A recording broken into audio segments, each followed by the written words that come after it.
No, it was supposed to be my pentakill. What did you do to me? I killed, I know, want to fight for champions. I can't believe it's rolling. No, it was supposed to be my pentakill. What did you do to me? I killed, I know, want to fight for champions. I can't believe it's rolling. Wait a minute!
So I said, no, no, no, it was supposed to be my pentakill. What did you do to me? I killed, I know, want to fight for champions. I can't believe it's rolling. No, it was supposed to be my pentakill. What did you do to me? I killed, I know, want to fight for champions. I can't believe it's rolling.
Wizard, what do you see as it whispers out of me? All do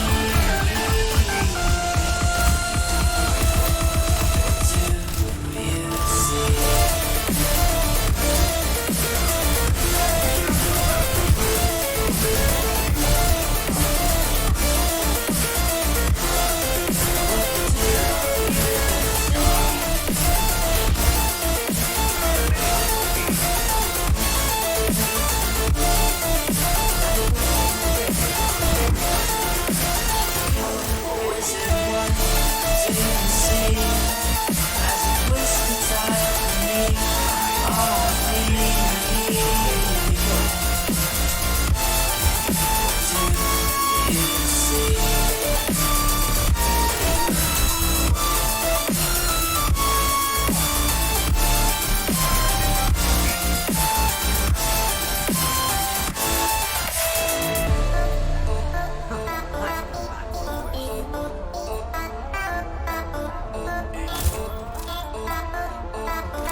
can't stay just in one place.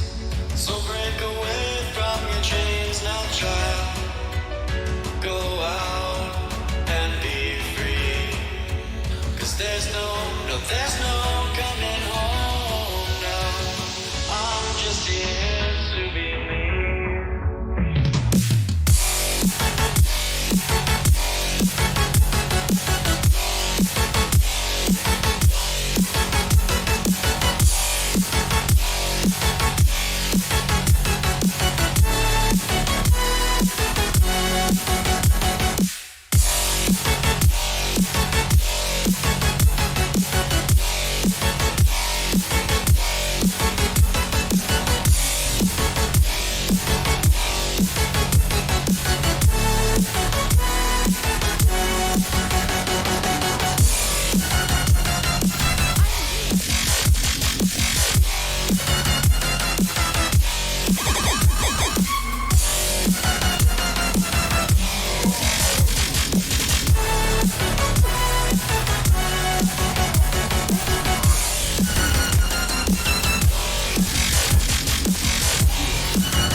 Till the end of my days when I'm gone, finally be free.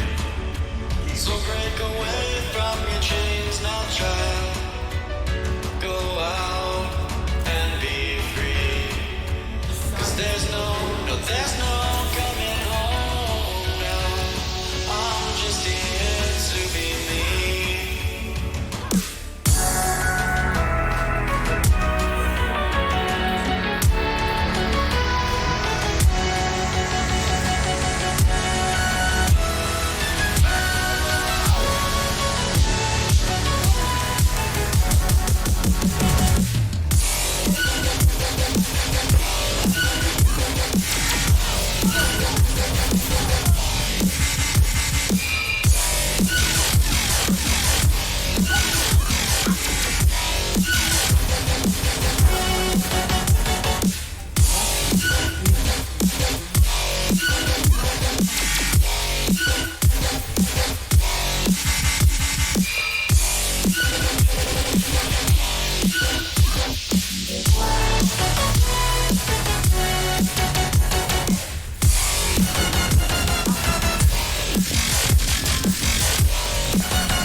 stay or be alone?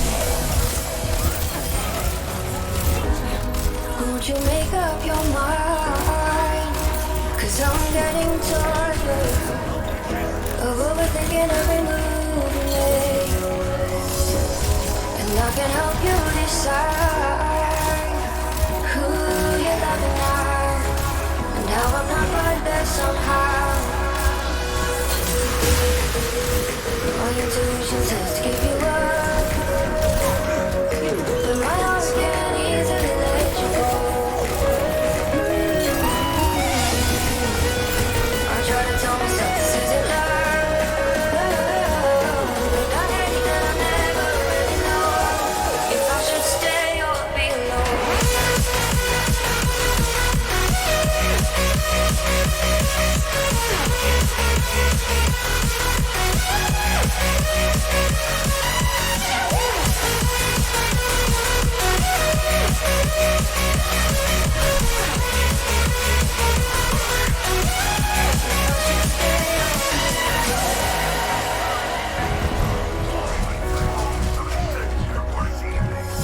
I'm just waiting for it to fall, but you won't even try to survive you.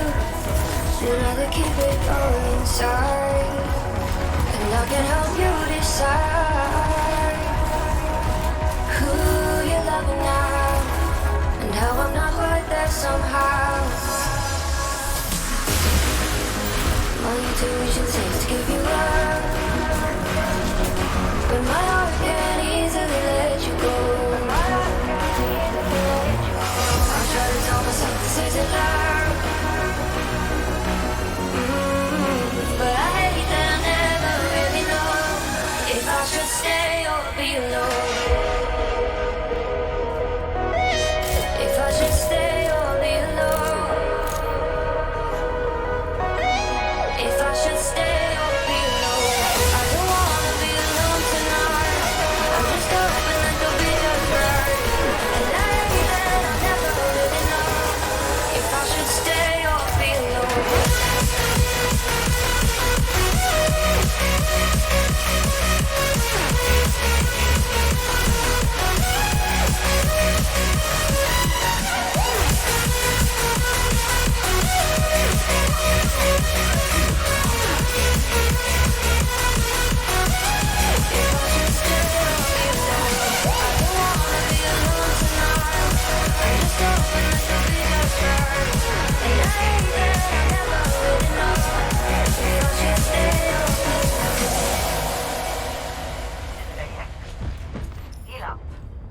في الامتحان يكرم المرء أو يهان. Just like the street lights lit this town, like a fire in a blaze, gotta burn it down. Can't be afraid to leave this out. We got this far, don't know how. I see danger in your eyes. They know we'll burn down the night. Coming just like the sunrise. No, we gonna let it end. Tonight, we gonna let it end.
I'm not myself.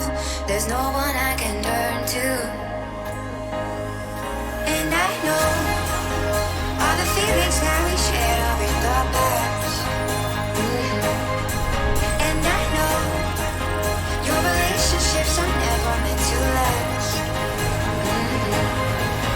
It might take some time, but I'll be alright. I'm moving on, moving on. I know times are tough, but I've had enough. I'm moving on, I'm moving on.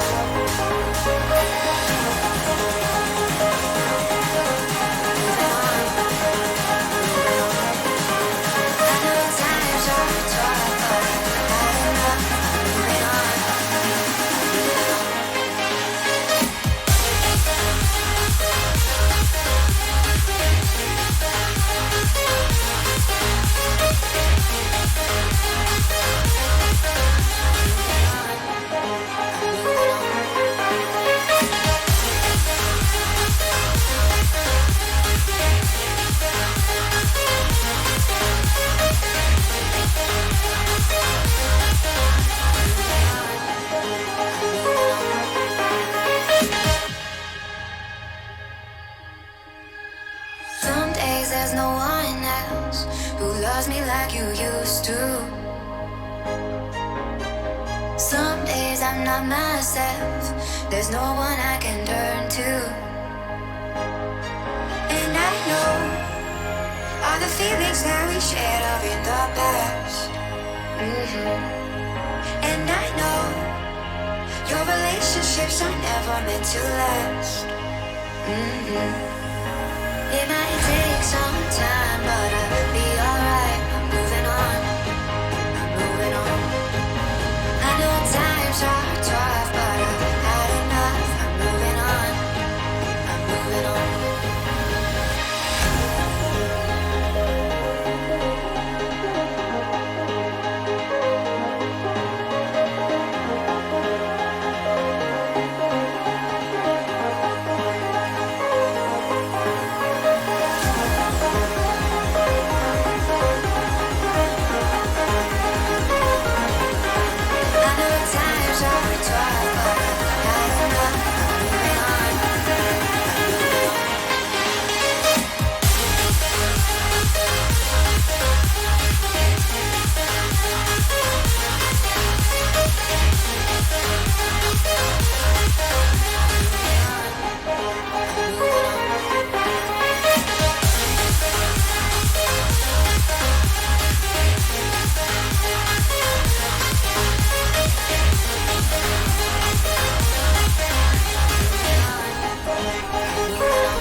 Attackers incoming in 30 seconds. Walking on the moon.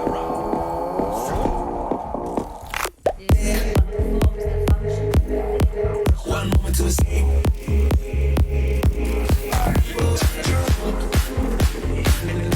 You walking on the moon.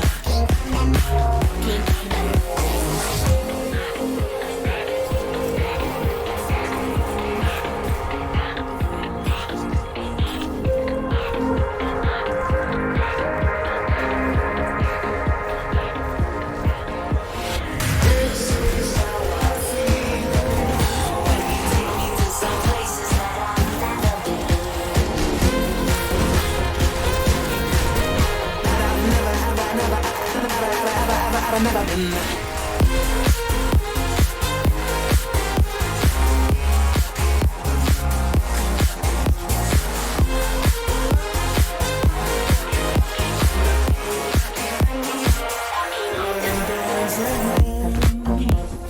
All our trouble seems to fade away. This is how I feel when you take me to some levels that I've never been.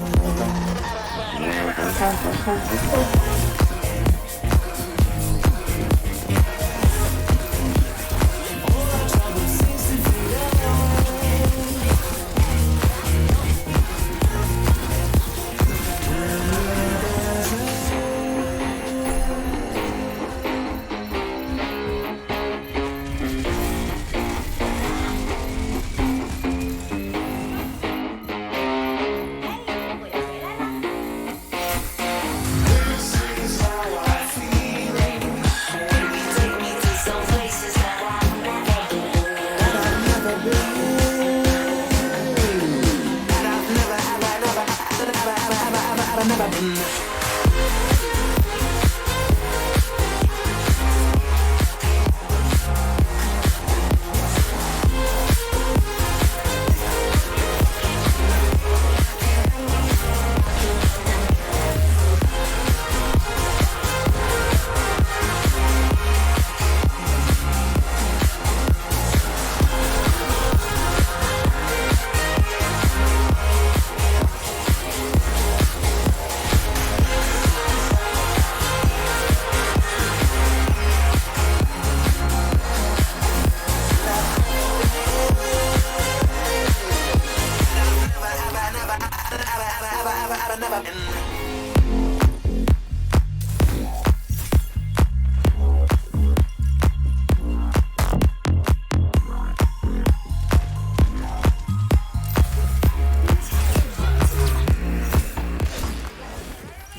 strange is coming over me.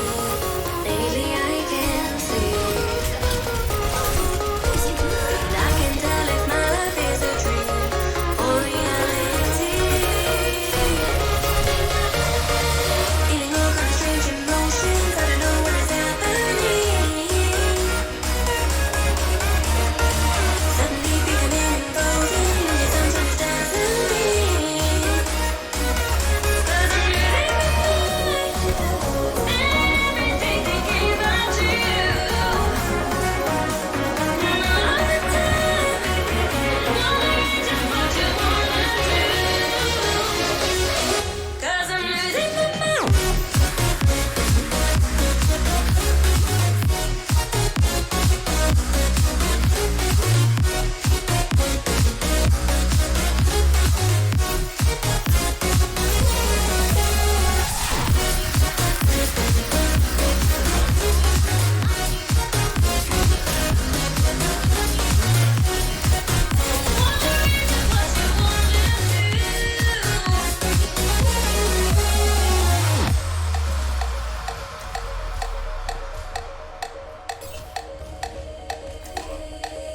Can you feel the tension in the air?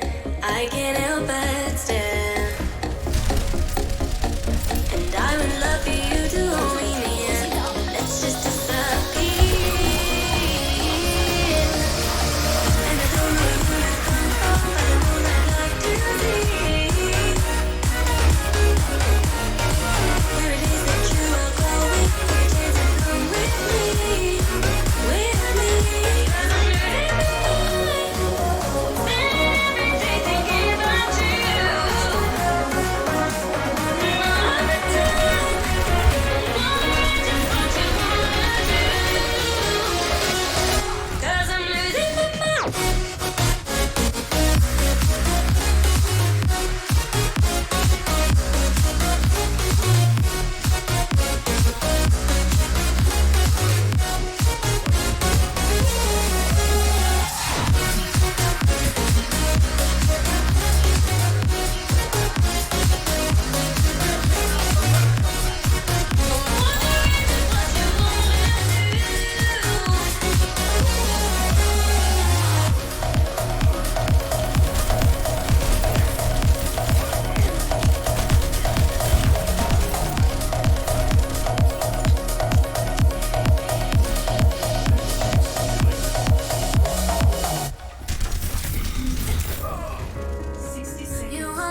and on and on.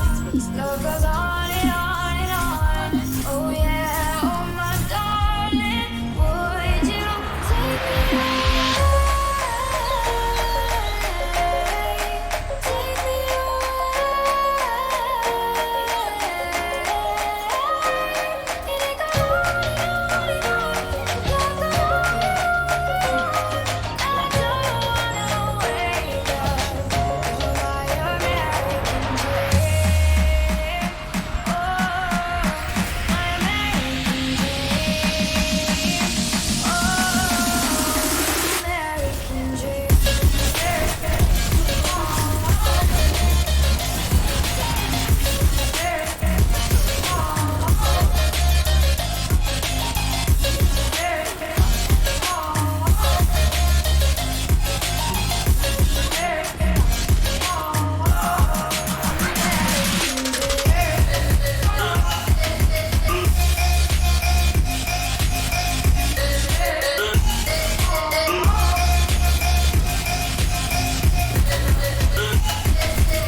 voices in my head.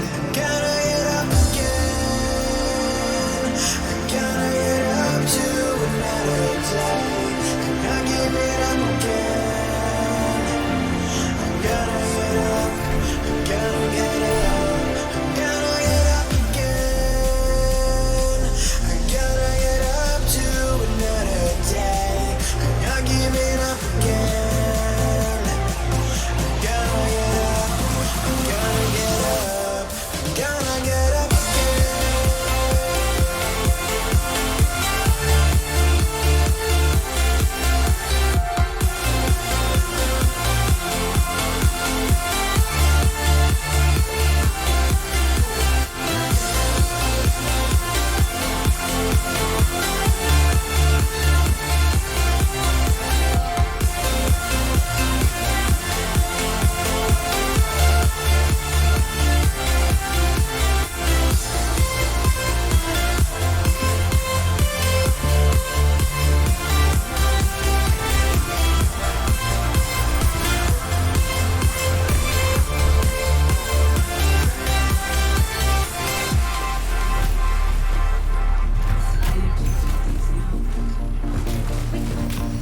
Look into my eyes.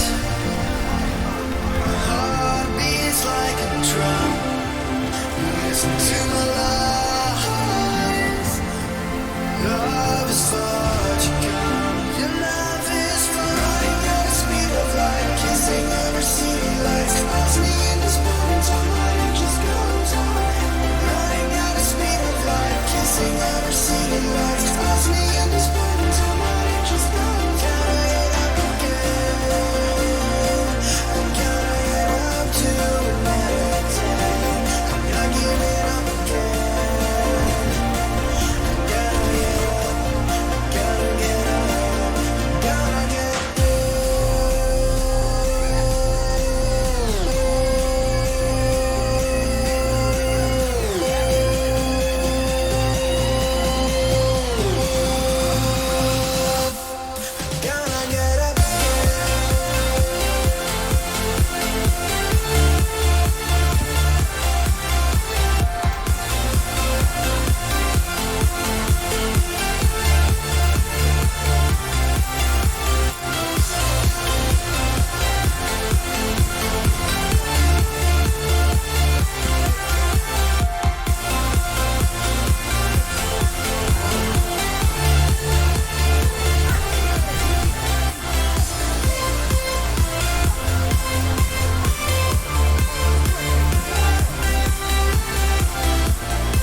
We're just people.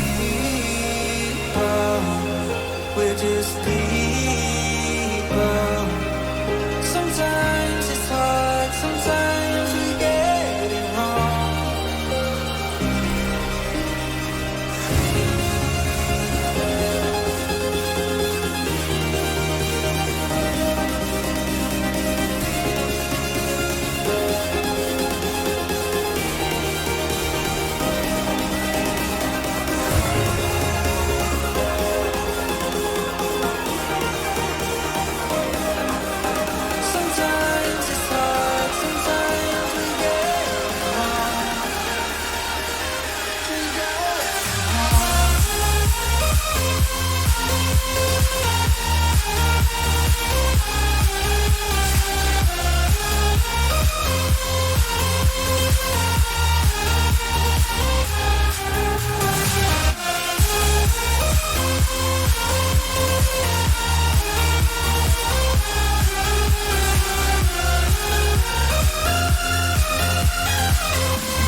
spend together.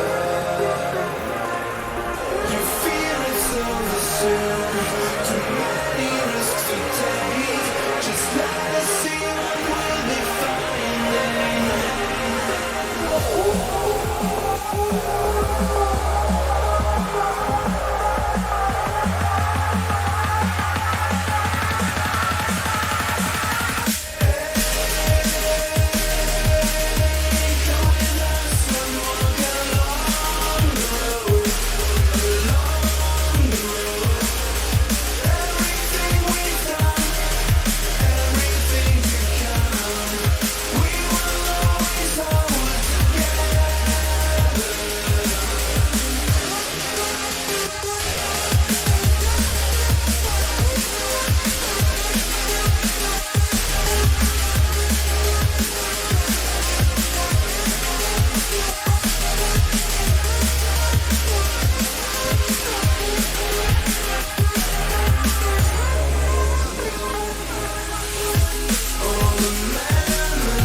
Throughout these raids.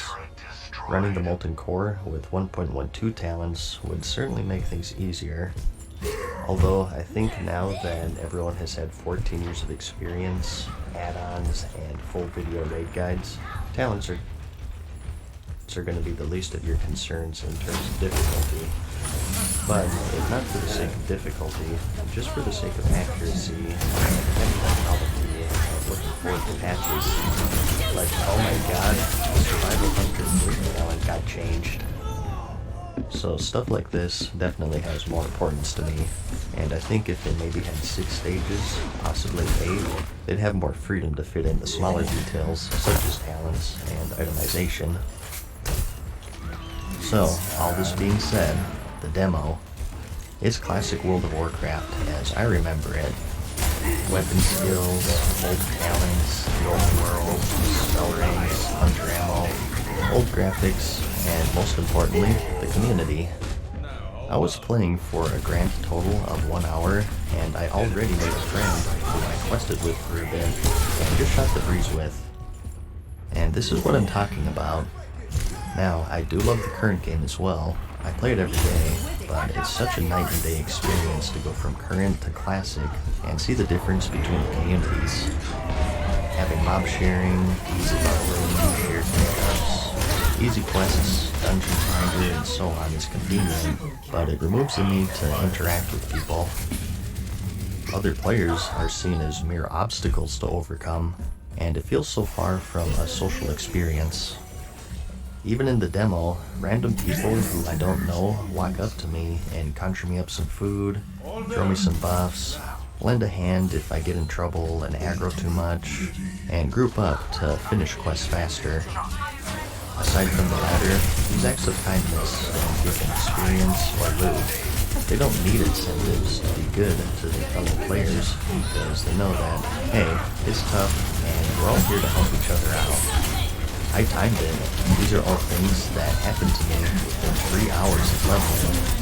I've had more random interactions with people in 3 hours of playing Classic than I've had in 3 years of Current. There's already a little community of people on my server here, of people that I recognize dueling away in Sentinel Hill, or talking in general chat. It's something I've missed in the game, and I gotta tell you, it's been such a refreshing experience to relive it, and in a tiny demo at that. I've been talking about this stuff for nearly 4 years now, and to be back in it, it's all of what I expected. It's been a great few days, and I can't wait until we start alphas and betas and whatnot, so we can leave the confines of Westfall and the Barrens. I think we'll get back to the normal scheme of things here now that BlizzCon is over. I mainly wanted to knock this one out because it's a time-sensitive thing with the demo ending soon. I was thinking of maybe making one more BlizzCon video just to talk about the convention as a whole and what I thought of it, the highlights and lowlights and whatnot, but we'll see. Thanks for watching all of the videos. I'm really happy to have covered BlizzCon for a lot of you guys this year. I hope you're as excited as I am for Let's Have Fun from Classic and Current, and I'll see you in the next one. Peace. Farewell for now, mortals. We hope you enjoyed today's video. See you again soon. يعلم الشطار.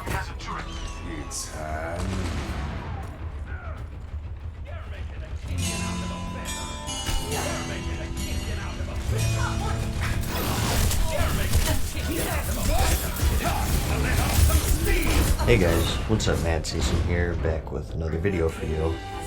The winner of this month's Patreon poll is the World of Warcraft Patch History series. I talked about this recently, but an idea I had was to sort of go over each patch in the game's history from start to finish, and just see how it's evolved over the years. I'm probably not the first to do it, and probably also not the last, but I'll do it anyways because it sounds fun. Being that it's episode 1, we're of course going to be starting from the beginning. Now, my roadmap for this entire series will be the Gamepedia for World of Warcraft. I only started the game in March of 2005, and even then it was quite a long time ago, so I'll definitely need the help of handy wikis like this since they've documented everything, and they trust it more than my shoddy memory, if I'm going to be honest. So, let's establish the base. You may get some deja vu here since I've talked about this in other videos, but I think it's still worth covering for the sake of being complete. It's 2004, and the reigning MMO at the time is EverQuest. This brought MMOs into the forefront of gaming and showed the potential of a persistent online world filled with players from all over the country. It inspired many games of the same genre. Some were established brands such as Star Wars with Star Wars Galaxies or Final Fantasy XI, and others were completely new to the scene, such as RuneScape for example. There was one in particular that people had their eye on though. Blizzard sought to leave the confines of the Eagle Eye RTS genre and enter the world of MMOs. They always said that they were frustrated storytellers because they have this huge world that they've created and they want to share it, but due to technical limitations mainly, it was always relegated to the instruction manuals that came with the game. It was a perfect fit for that fantasy setting. Magic, dragons, elves, orcs, unexplored lands holding unimaginable treasures, heroes to meet, villains to be killed, and legends to be created. Thus, the world of Warcraft was born. Instead of commanding an army, players instead took control of just one character, one that they named themselves, customized, quested with, obtained gear for, and nurtured through 60 levels of character progression. 2 continents with 41 zones, 2 factions, the Horde and Alliance, with 8 races to choose from, 9 classes, professions, dungeons, raids, skills and spells, talents, guilds. It was enough to make your head spin, and quite the memorable experience, since due to its popularity, it would become the first MMO for the vast majority of PC gamers. But before we get into the base game here, I thought it would be interesting to take a step into uncharted territory for a lot of people, I think, and those are some of the alpha and beta patches. Yes, there does exist some documentation of the game before its 1.1.0 release patch. Now, I have to be pretty particular with what I cover here, or else these videos will be 4 hours long. For the most part, I'll just stick with the major stuff, such as dungeon and raid releases, and new gameplay systems, or going to more detailed stuff, such as class balance and performance fixes, unless I just have something interesting to say about it. Like the fact that someone was running this thing on Windows Me. If you were using that piece of crap, I think crashing in World of Warcraft was the least of your concerns. This is patch 0.6, the earliest documented patch that I could find. Once again, thanks to Wowpedia here. In this patch, all of the races are finally available for testing, as well as most of the classes. That's right, up until this patch, it was still the very early stages of development, where races and classes were being focus tested. I guess now they feel confident enough to give people free reign on what to pick. A little fun fact for you is that dwarf mages were actually in the game at first. They were eventually removed late in the beta because the Alliance had more class and race combinations than the Horde, and they were much less restricted in general. But as you know, they did eventually see a return in the Cataclysm expansion many years later. This was also the first time that the Druid class was made to be available, so that should really tell you the state of the game back then, quite far from being finished. Even hunters weren't available yet at this point. This patch went live on April 13th of 2004, so that would make the Druid class just 7 months old before release. With this particular patch, all characters were actually put on hold, funny enough. They weren't deleted, you just couldn't log into them, so they just sort of sit there taunting you in the character select screen. So I'm sure there was some outrage over this. Blizzard said that they did this because of the new combat changes and the addition of the rested state. What is this madness? Hearthstones? Can you imagine the game without Hearthstones? Especially considering how tough traveling was back then. This is really interesting because the initial rested state was radically different. Just like live, there are rested areas of course, and the more time you spend logged off, you also generate this rested bonus that gives you more XP from mob kills. However, as opposed to today, where there's just rested and non-rested, there were initially 5 rested states. And that's well rested, which is a souped up version of rested, which confers a bigger bonus to XP. Rested, as we all know. You also have your normal base state, and then fatigued and exhausted. Fatigued players receive half of the normal experience from their kills, and exhausted a quarter. It takes 8 hours to go from exhausted to well rested. Wow.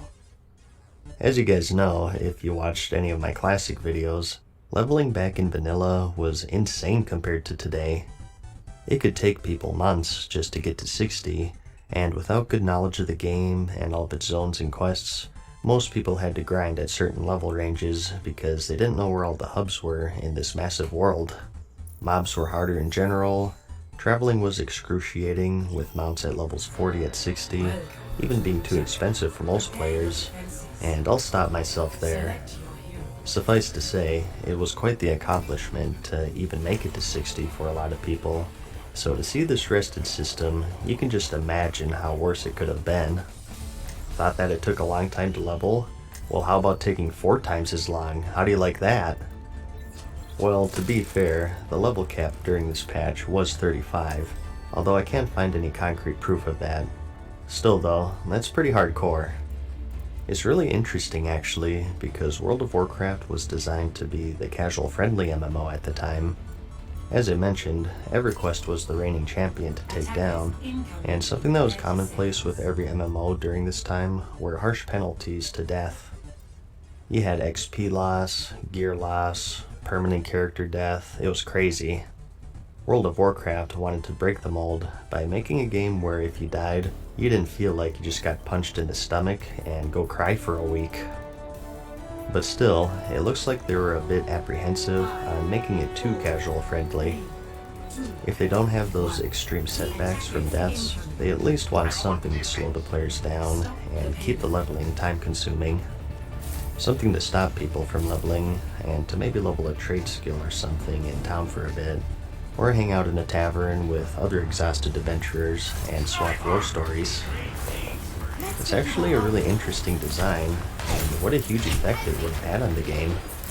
It would have been hell, but what a feeling that must have been to have 6 months of slowly leveling your character, running every dungeon, and just begging for a yellow exclamation mark to be around the next corner. You would have been on top of the world. And probably would also need a shower, let's be honest. So, this of course made inns crucial, since they, along with cities, were the only rested areas in the game. As you can see, many have been added in towns and major cities, and you don't even need to be logged in to gain rest. Just as how you sleep, so too does your character. Well, thanks for that, Blizzard. At least it didn't require you to be logged in to gain rested. Ah, honey, I'd love to sleep tonight, but my character is exhausted. I'm just gonna call an all-nighter and hang out at the inn tonight so I can grind divorce tomorrow. What, you want a divorce? Why? And to get to these inns, as I mentioned, we now have these magical items called Hearthstones. You can bind yourself to any inn in the game, and when you're done adventuring for the night, hearth away to your home, away from home. So, pretty cool. Obviously, this didn't make it to the launch. I wish we could have seen the feedback and what the forums look like. Today, players complained that the leveling boost doesn't take you to the max level. Could you imagine what they thought of earning 1/4 experience all of a sudden in this new patch? I can almost guarantee you that it wasn't pretty, and that's because there was enough outrage to spark an immediate change in the following patch. But we'll save that for the next episode. Another interesting thing is the first light of the skill system. This is something that changed many times during the beta. With this initial version, players would earn skill points based on XP for monsters, and those points would then be spent on trade skills, weapon proficiencies, or just to straight up increase attributes. Attributes with the green bar are your character's primary, and it'll cost the least, while attributes in the red aren't as necessary, and they'll cost more. So, agility for a rogue would be green, and intellect would be red, for example. So, the way that you trained weapons were through these points. Wanted to use daggers as a paladin? Sure, you just put in the skill point. And lastly, trade skills are also leveled with skill points. So tell me, as a raider, what are you going to put your points into? Alchemy or your main stat? This is also really interesting to me, because this also meant that you could get every single profession. You'd only be able to use like one weapon type, and you'd hit like a wet noodle. But hey, you're the master of crafting, the non-combat class. It takes me back to the Star Wars Galaxies. For those who don't know, this game didn't have a class system.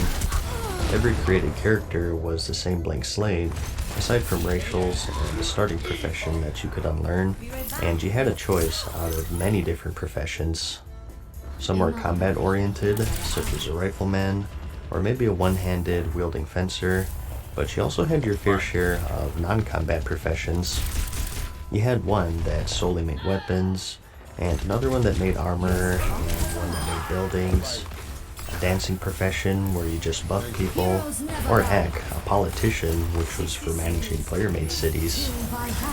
All of these were trained with skill points, which is very similar to what we're reading here. So, what may seem as such an impossible thing, it was actually feasible in MMOs to have characters that weren't inclined for combat at all. Even the weakest enemies can kill you because you're just a civilian crafter. You don't venture far from town. In terms of balance, it does have its flaws, but it harkens back to a time where not everything had to be perfectly balanced with each other, and everyone must be able to do everything. Now, why did this system never see the light of day on live servers? We'll cover that more in future episodes, but going back to this article that I showed you earlier, they did explicitly state that they don't want you putting points into something that you know nothing about. Not counting the announcement trailer, this article was the first look at World of Warcraft in the public eye. It was published in 2001, and it was the first time that the developers shared actual details of how they're building this world. I actually have a video talking about this, which I'll have linked in the description. But this explains why we never saw this system. Like I said, Blizzard wanted World of Warcraft to be the casual game in the MMO scene. So just like how things such as XP loss and permanent death were commonplace, so too was a skill point system such as this, where you would gain them slowly and then spend them in a variety of things. Attributes, weapon proficiencies, and trade skills in World of Warcraft's case. They eventually scrapped it because it was just a bit too hardcore for what they were going for. They didn't want players doing hours of research before they click that next skill, so eventually it morphed into the talent system which we all knew and loved from Classic. You only started getting them from level 10 and onwards when you got a good grasp of the game. They were refundable, and they were all combat oriented, so you couldn't gimp yourself by putting too many points into cooking. Much more casual friendly. As you can see, it was actually called the talent system initially, and it looks like it would have been mainly used for just attributes. So like I said, it was all over the place for the beta. Another big change here is monster farming. At first, it seems like monster tagging worked like it does in the current game. If you hit an enemy that someone else already tagged, you'd get XP and could still loot. I imagine back then though, you didn't get your own loot and it was first come, first serve. Here's another interesting note with quest rewards. In this patch, they made them bind on pickup, or bind on acquire as they call it. So that means that every quest reward in the entire game was actually bind on equip at some point, meaning that everyone would be selling 1,000 copies of the same thing if they didn't want it. A problem made worse with the fact that there weren't targeted rewards back then. As a rogue, you'd run into quests that gave you only mail or cloth armor, so probably a good call there by Blizzard. But I would be curious to see how much you could get for a Thunder Fury back then. Due to popular demand, cloaks have been made visible. Wait, why wouldn't they be visible in the first place? Who in their right mind said, okay guys, we want all armor to be visible, except cloaks, screw that, let the players use their imagination. Players were also introduced to 4 new zones this patch, the Swamp of Sorrows, the Dustfallen Marsh, Desolus, and the Badlands, further supporting that level 35-ish was the capitalist creator build. It's kind of funny though, because as Alliance, I think you maybe had like 20-ish quests spread throughout all of these zones. They're either more catered to the Horde, or they're just pretty sparse in general. Talk about faction and balance. And here we can see that this is when they also introduced those helpful guard directions in the major cities.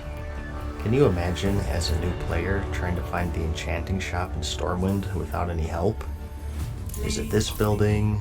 Nope. This one? Nope. Come on, I spent all my skill points for this profession, where is it? A nice reminder to not take the little things for granted. And here we can see that this was when we got the Black Island Deeps dungeon and the iconic 4-winged Scarlet Monastery. Again, it should tell you how early it was in development. Missing classes, missing zones, dungeons, and even guilds. Guild creation is now in the game as intended, and here's how it works. Find a guild master in any major city, get a guild charter, have 9 people sign it, and return it to the guild master. And I know I said I wouldn't do class changes, but I do have a few highlights, such as mages having sleep, which they stole from priests, funny enough. Oh, that's what they need. More crowd control. Thanks, Blizzard. It's not mentioned here, but I did quickly want to mention the Paladin's Turn Undead spell. Something funny was that this used to be usable on undead player characters. They were of the undead type for a while, which made them susceptible to certain spells like the Paladin's Exorcism, or the Undead Fear, or the Priest's Shackle. But on the flip side, they were also immune to certain effects, like the normal Warlock Fear, and Sap, to name just two. You thought that rogues were overpowered? Well, how about blind not breaking on damage? How about not being able to control your characters for 10 seconds while getting destroyed by one? Or thinking that you killed them, but they were actually just feigning death. Well, there's another reason to hate hunters. Take our feigned death, will you? Whose bright idea was it to give the class who pulls every enemy in dungeons by accident the ability to feign so they can avoid consequences while their party members die a horrific death? Sounds like there were quite a few hunters on the dev team to me. And here's another one for rogues. There used to be a pickpocketing skill. So with this, we'd have a lock-picking skill, a poison crafting skill, and pickpocketing. Warlocks were quite good themselves, considering that they could banish every enemy in sight. Well, that would have made the Gar fight simple. You kill Gar yet? Yeah, we had one Warlock chain banishing all 8 ads. Well, it didn't last because not only did this patch cap it out to 1 target, but it also gave it a 30-minute cooldown. Talk about taking a sledgehammer to a brad nail. That's probably the most extreme nerf in the game's history. And you know, why stop there? How about if you use Banish, your character loses a level, and a guy shows up to your house and slashes your tires. A combat fix here is that creatures will no longer hurt each other with AoE spells. Okay guys, bring Shazreth on over to fight the next boss. Anyways, there's more stuff, such as the advanced chat system, which lets you customize your font and color and whatnot. But this video is starting to get out of hand. I'm starting to lose my voice, if you can't tell already, so I'll quit while I'm ahead. I hope you enjoyed the start of this long-running series. Thanks again to Wowpedia. If you'd like to read the whole thing, I'll have it linked in the description. I highly recommend it, it's a fun read. I'll see you in the next part, where we'll tackle Point 7 and see just how the game is evolving in this June of 2004 patch. I hope you found the video interesting or entertaining. Like it if you liked it, and I'll see you in the next one. Peace. Farewell for now, mortals. We hope you enjoyed today's video. See you again soon.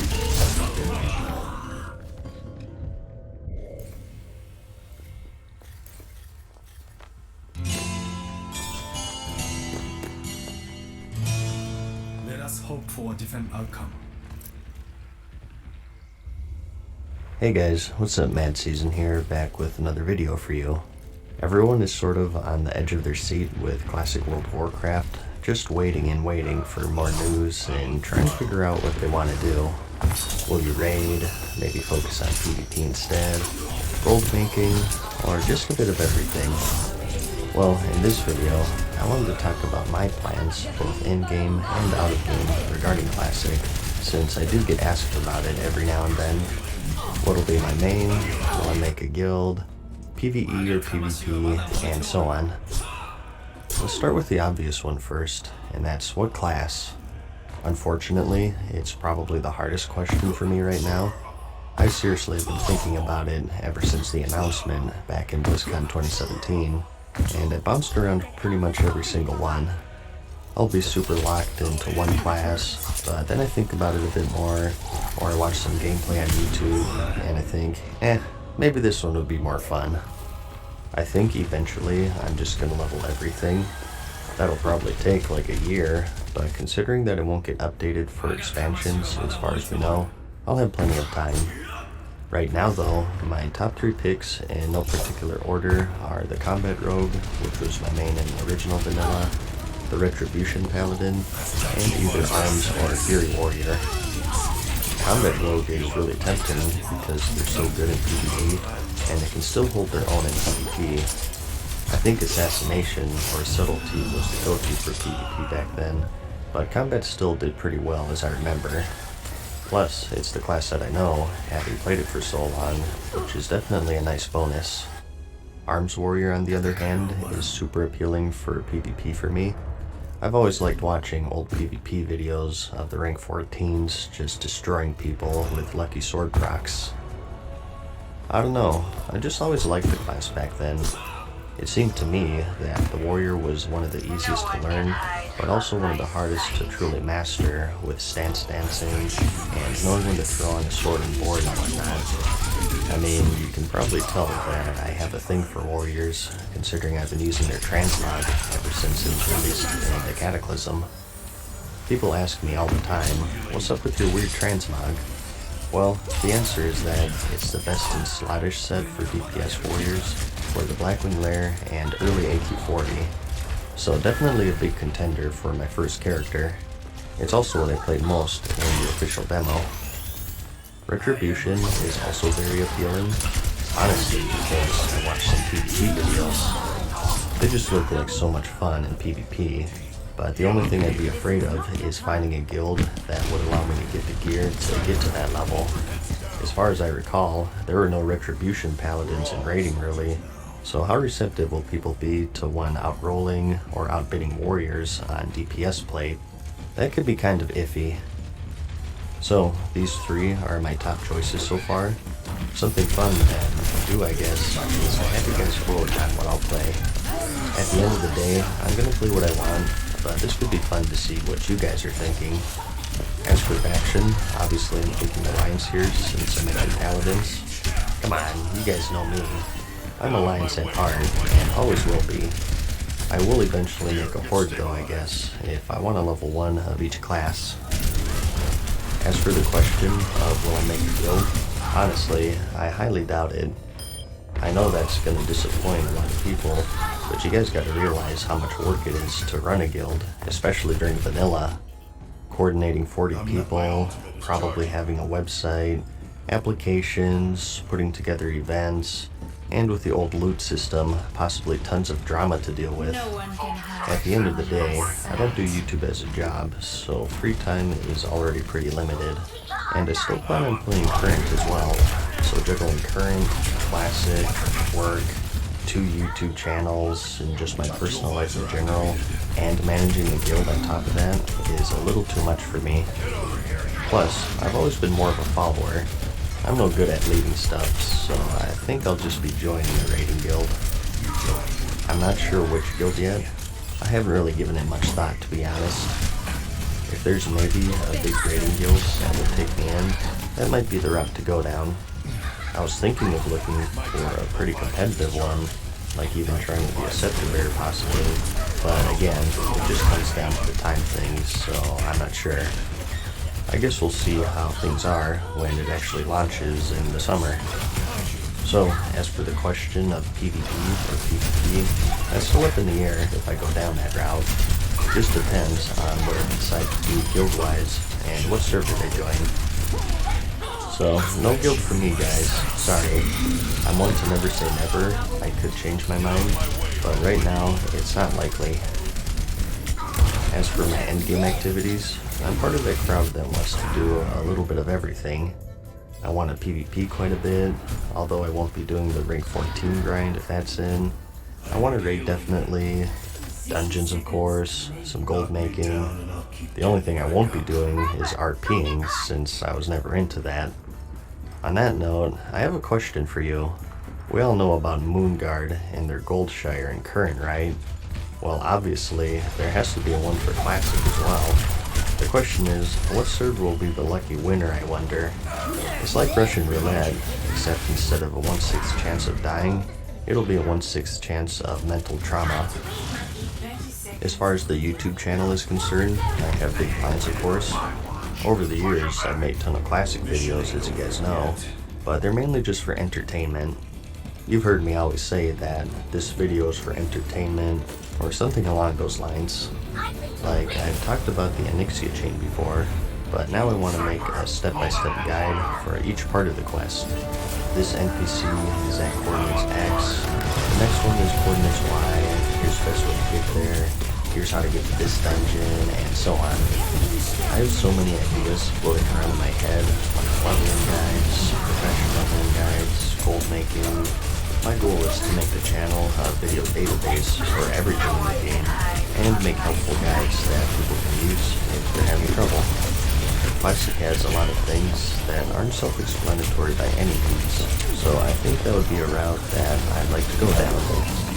Personally, if you ask me, at least for your first trek to 60, you should do it by yourself to get that unadulterated experience, but I want to at least have the option available if you run out of quests, or you're having trouble with how to spec your character, or how to tank, or whatever. The end goal of the channel has always been to either entertain or help people, and that won't change come official Classic. The real question I've been struggling with is how to release all of the videos. I definitely wanted to wait until after BlizzCon and the demo, since there was still a lot of unanswered questions. There's no point in making an engineering leveling guide if it's all changed slightly with official Classic. But from their demo and their panel, I got the impression that there would be as few changes as possible. The big exceptions would be that temporary sharding and the loot sharing timer.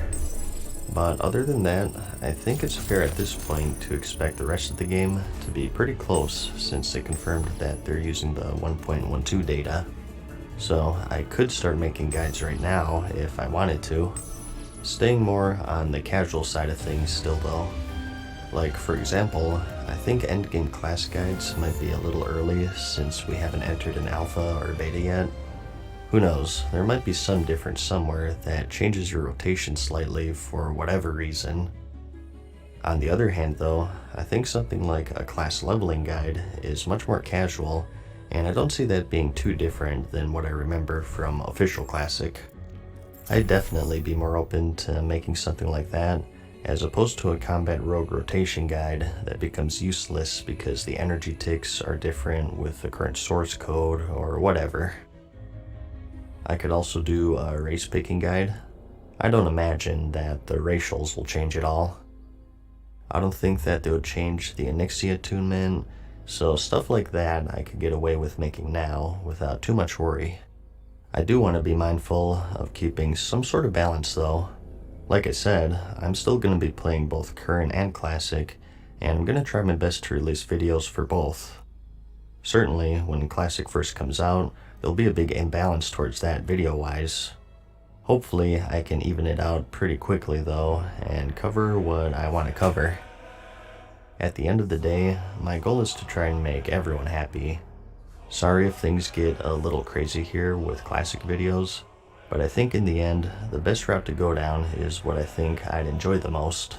It's never good if you find yourself forcing things, so I don't want to be in a situation where I'm like, ah crap, I haven't done a current video in forever, let me find something to talk about. If you do that, I think there's a big drop in quality because you'd rather be doing something else, and you don't put 110% into it like you normally would.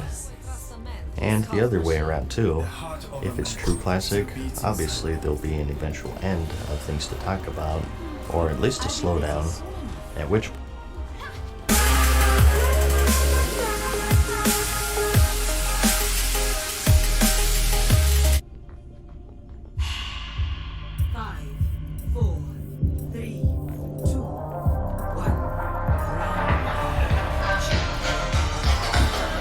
Shadows fall over my heart.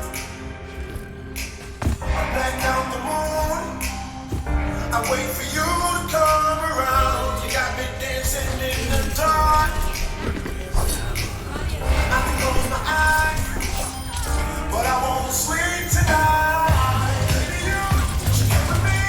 I'll take you to the dark side.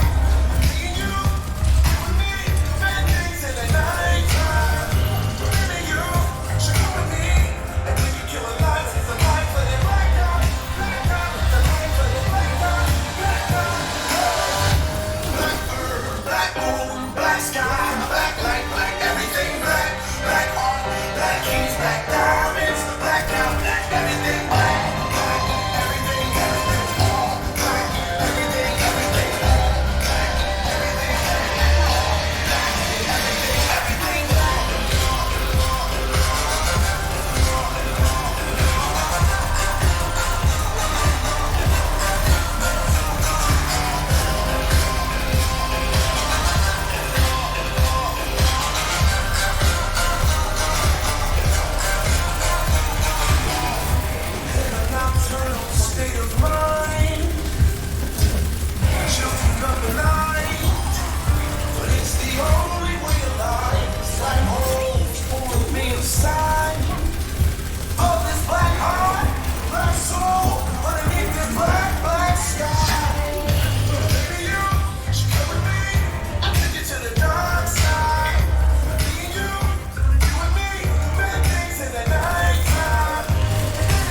try, but you never do.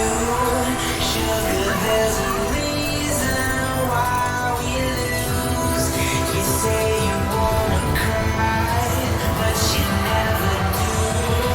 Sugar, there's a reason why we lose.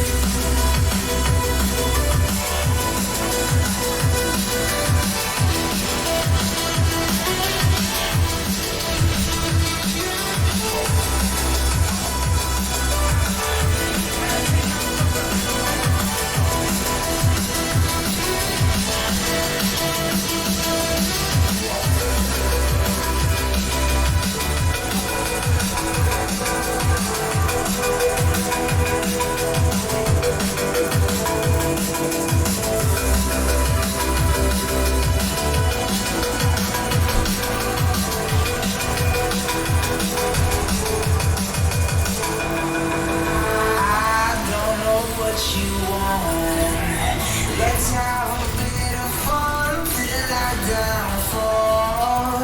My love, if you feel like I do right now, don't say you're on the run to the other side. My love, you say you wanna try, but you never do. Sugar, there's a reason why we live.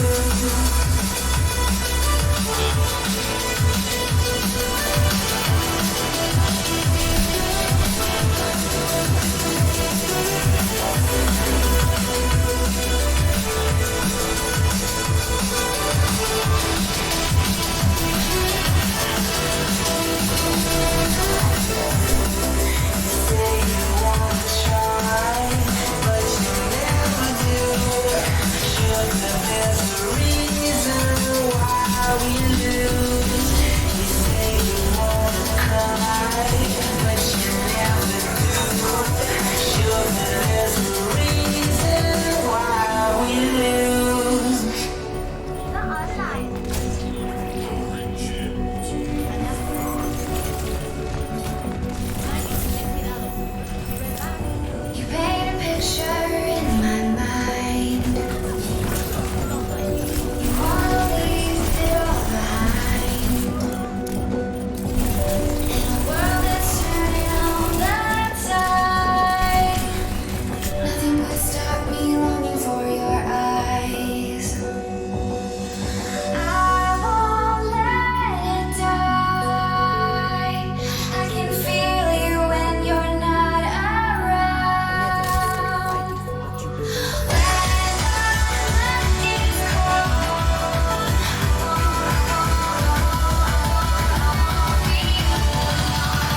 we won't be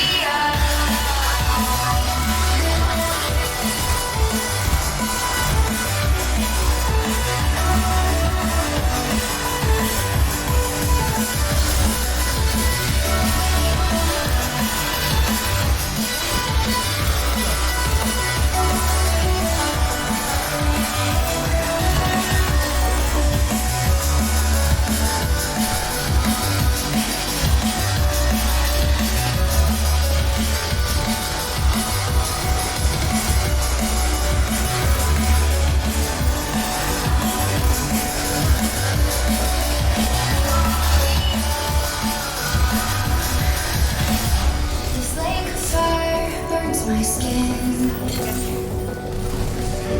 How could love wear so thin? I'm sinking in the hollow ground. Nothing can stop me wanting you somehow. I won't let it die. I can feel you when you're not around. When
tides would turn towards current. Whatever the case is, I appreciate you watching for as long as you have, no matter what side you're on. So, overall, I'm ready to go. You guys can probably tell. I've been making videos about Classic for 3 years, reminiscing and just having fun sharing some nostalgia, and it's actually becoming a thing now. Thanks for watching, as always, and I'll see you in the next one. Peace.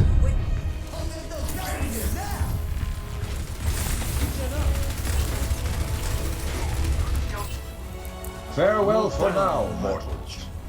We hope you enjoyed today's video. See you again soon.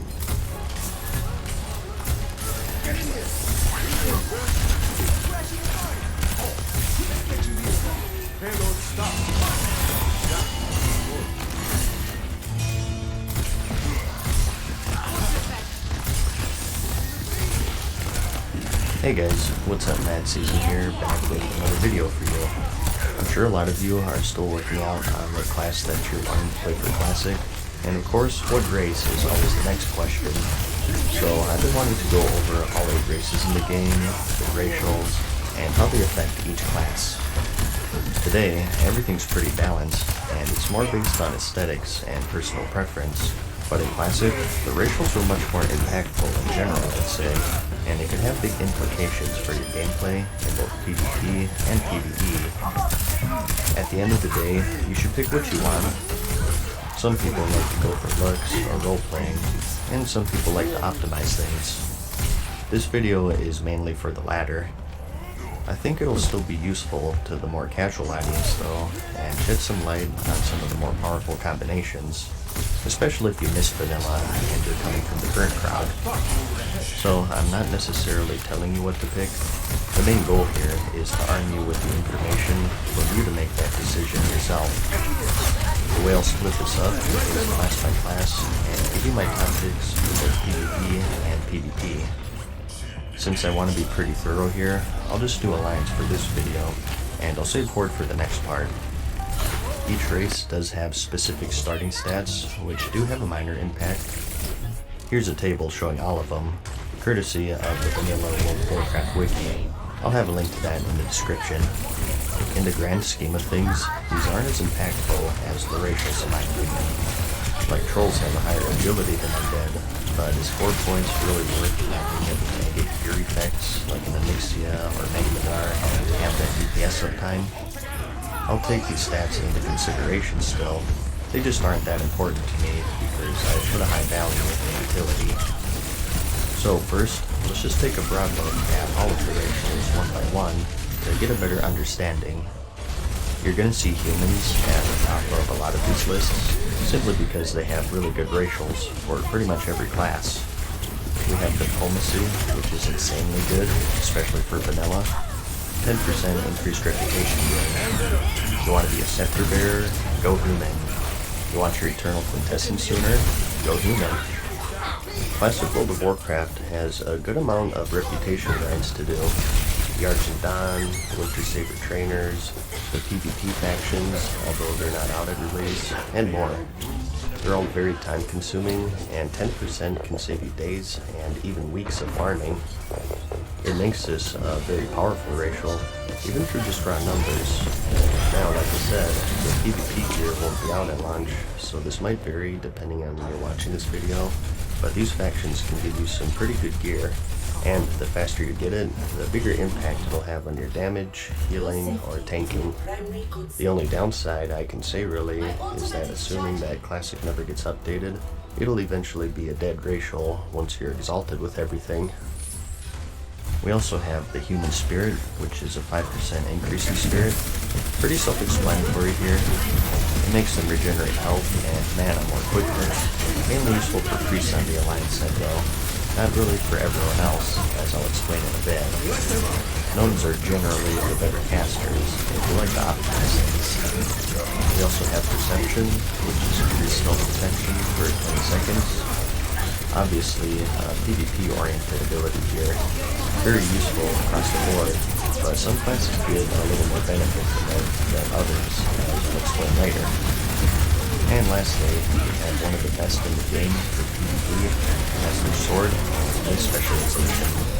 Increased skill with swords and maces, both one-handed and two-handed, by 5. Vanilla World of Warcraft had something called weapon skill and another stat called defense. There are also attacks called glancing blows, which are basically normal attacks that do less damage. The higher your weapon skill in comparison to a target's defense, the more damage you'll do through these glancing blows.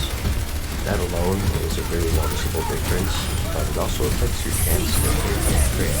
A 0.04% increase in all of these stats per weapon skill above the defense skill of your target. There's a ton of math and equations that go behind it, and it's something that's become very confused and convoluted due to private servers calculating things incorrectly and sort of muddying the waters. To sum it up though, weapon skill is very important to have for any melee DPS class. Like I said, it can even change your best in slot list. There's a set of level 44 male gloves that non-human Fury warriors consider to be best in slot for quite a while, simply due to the fact that they have increased weapon skill. That's how important it is. Anyways, next up we have the Dwarf. First, we have increased gun skill. Now, ranged weapon skill isn't as useful as melee weapon skill, simply due to the fact that there are no glancing blows for ranged weapons. You'll still get the added benefit of a higher chance to hit, but it's not anything huge. Some would even say negligible, and I'll go into further detail with that when we get to the Hunter. We also have Stone Form, which makes you immune to bleed, poison, and disease effects for 8 seconds, also increasing your armor by 10%. This is great to have in both PvE and PvP. In PvP, it clears things such as the Rogue's Crippling Poison, a Long Udikite, an Undead Priest's Devouring Plague, which is big, and in Classic, there are a bunch of really horrible diseases that lasted for a really long time. It was so bad that if I was on my Paladin in a major city back in the day, I'd get whispers all the time from diseased people asking me to cleanse them. So one of the best racials in my opinion. Note that there is a consumable in the game called the Jungle Remedy, which is sort of like a mini Stone Form. This cures just diseases and poisons, and it doesn't make you immune. Some people consider this as a half replacement to the racial, so you can sometimes sort of have the best of both worlds. For this video, I don't count consumables because really, there are a ton of other ones. Do invisibility potions count as a replacement to Shadow Meld? What about free action potions versus Escape Artist? It's too variable to consider all of this, so I think the best way to do it is to just assume it's an even playing field of just racials versus racials. If you want to consider consumables like this, I'll leave that up to you. Anyways, back in Subject here, they also have plus 10 frost resistance, which is useful more for the final raid of vanilla, which is of course Naxxramas, and also Find Treasure, which marks chests on your minimap.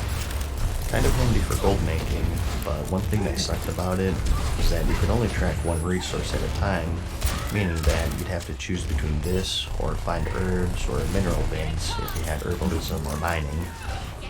And next up, we have the Gnome. First we have Escape Artist, which is escape the effects of any immobilization or movement speed reduction effect. A 0.5 second cast, and a 1 minute cooldown. This is pretty useful. I never really cared for the cast time. You can't use it on the move, and you're almost stunning yourself for half a second to clear a route or a slow. And PvP wise, a lot of the slows that you'll be worried about will be things like Krypton Poison and Frostbolt, and that's stuff that's applied over and over anyways. It doesn't have the benefit of Stone Form, where it not only clears it, but it also makes you immune for a short period. A good trade-off though is the much shorter cooldown, so it's still pretty powerful. Next we have Expansive Mind, which is a 5% intelligence increase. Intellect increases your mana and also your chance to crit, so this makes gnomes an appealing choice for casters in particular. They also get 15 more points in engineering, which is definitely handy considering it's probably the most expensive profession to level in vanilla. And lastly, they get 10 arcane resistance, which isn't too useful. For Classic, you really wanted either Fire, Nature, or Frost, since those were the most common spells in raiding, and Shadow for PvP. And this is kind of funny, but back in the day, when you hit water that was deep enough to swim in, it would knock you off of your mount. Since gnomes are the shortest race, they have the biggest trouble with this. There are rivers or spots that you can jump across no problem and stay on your mount with every other race, whereas the poor gnomes can struggle to keep up. Kind of silly, but I thought I'd mention it in case it mattered to some of you out there. And lastly for the Alliance, we have the Night Elves. Shadow Meld is a stationary stealth. It works just like the Druid or Rogue stealth, except it's a bit weaker with the fact that it fades when you move, and people can also see you from further away compared to the normal stealth. Also note that you can't use it in combat, unlike how it is now, but on the flip side, it only has a 10-second cooldown. More useful in PvP, as you'd imagine, getting the drop on people. PvP in vanilla isn't like today. Fights ended in a flash, so surprising and getting the opener on someone is hugely advantageous. It ensures that you get a charge off as a warrior, or maybe you're a hunter depending the flag room. You can also eat and drink while it's active, which is also very useful. We also have quickness, which is 1% dodge. Pretty handy for tanks in particular, which puts them at or near the top for protection warriors for a lot of people, although I think humans are generally picked due to that weapon skill. You also have the Wizard form when dead, which increases your movement speed by 50%, arguably more useful in vanilla since you'll be dying more often, especially for that death run to Ironforge if you plan on doing that. And lastly, you get 10 nature resistance, mainly handy for AQ40 here, for Huhuran, and a couple of other fights.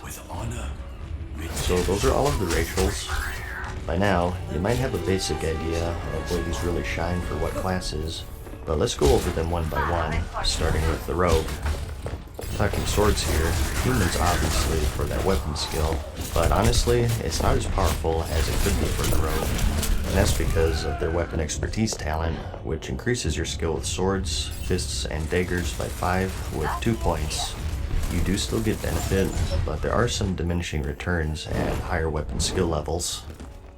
I think it's somewhere around a 2% DPS change, partly due to the fact that your best offhand changes from the Hunger and Cold or Maladath, which increases your sword skill, to something like Iblis, which turns out better for humans due to the stats, versus that diminished benefit from weapon skill. For me, I still keep them on top because it is still an increase, and that reputation bonus is still big. And I know I mentioned it, but don't get too caught up in best in slot lists, because remember, we're getting progressive raids. So I talked about the Blackened Glare and the Scrambles, but it'll be a while before they're even available, so try not to worry about that stuff too much. Dwarves take second, mainly because I ride Stoneform quite a bit. Being able to clear some of those AQ40 poisons, or a bleed for a clean banish, is pretty handy. Night Elves do take third for me. As a rogue or a druid, you do get a stealth boost from Shadow Meld, and it's pretty major. It makes pickpocketing or just stealthing through dungeons much easier, plus the dodge is always a nice bonus for solo play. And gnomes come in fourth for me. Talking escape artist here, with proper talents, you can already clear roots and snares with Sprint and Vanish anyways. I'm of the opinion of making your weak points stronger, not buffing yourself in areas that you already excel in. For PvP, I like Dwarf first because of their stone form pretty much. Like I mentioned, you can use this to get a clean banish off, which is really useful against rogue vs rogue, or any class with poisons or bleeds for that matter. It even clears blind, since that's poison as well, which is another huge advantage. Like I said, Stoneform is an amazing racial in Classic. It was only nerfed years later in the Wrath of the Lich King expansion, because Death Knights were complaining that they couldn't kill dwarves. All their damage was dependent on having diseases on their target, so that's when they finally saw the nerf bad. But it's back to its overpowered self in Classic, which is a good thing for Alliance players. Humans are also nice because Perception as a rogue has a higher value for me. You know the old saying in vanilla, what classes can beat a rogue? Well, a better rogue, of course, and anyone who's played one will know that rogue vs. rogue is all about who gets the opener. For players of equal skill and gear, the opener always wins if you play things right, so Perception, which is usable in stealth, is hard for me to beat in PvP. Also, of course, handy for druids trying to sneak a flag pickup in the Warsong Gulch. Plus, when those PvP factions come out, the faster you get that gear, the better, so I do also consider diplomacy here. Gnomes do take third for me. Like I mentioned, I don't like Escape Artist for Rogue because we already have great mobility, but in the PvP scene, we gotta bump it up a bit. As strong as rogues are, they're really cooldown dependent, so if this can save you from burning a banish or a sprint, that's still really handy. And Night Elves are trailing behind here at number 4 for me. Shadow Meld, as I recall, is about equal in power to Perception. I personally like Perception for Rogue vs. Rogue since it increases your detection rather than increasing your stealth, so you're not just wandering around mashing cheap shot as much.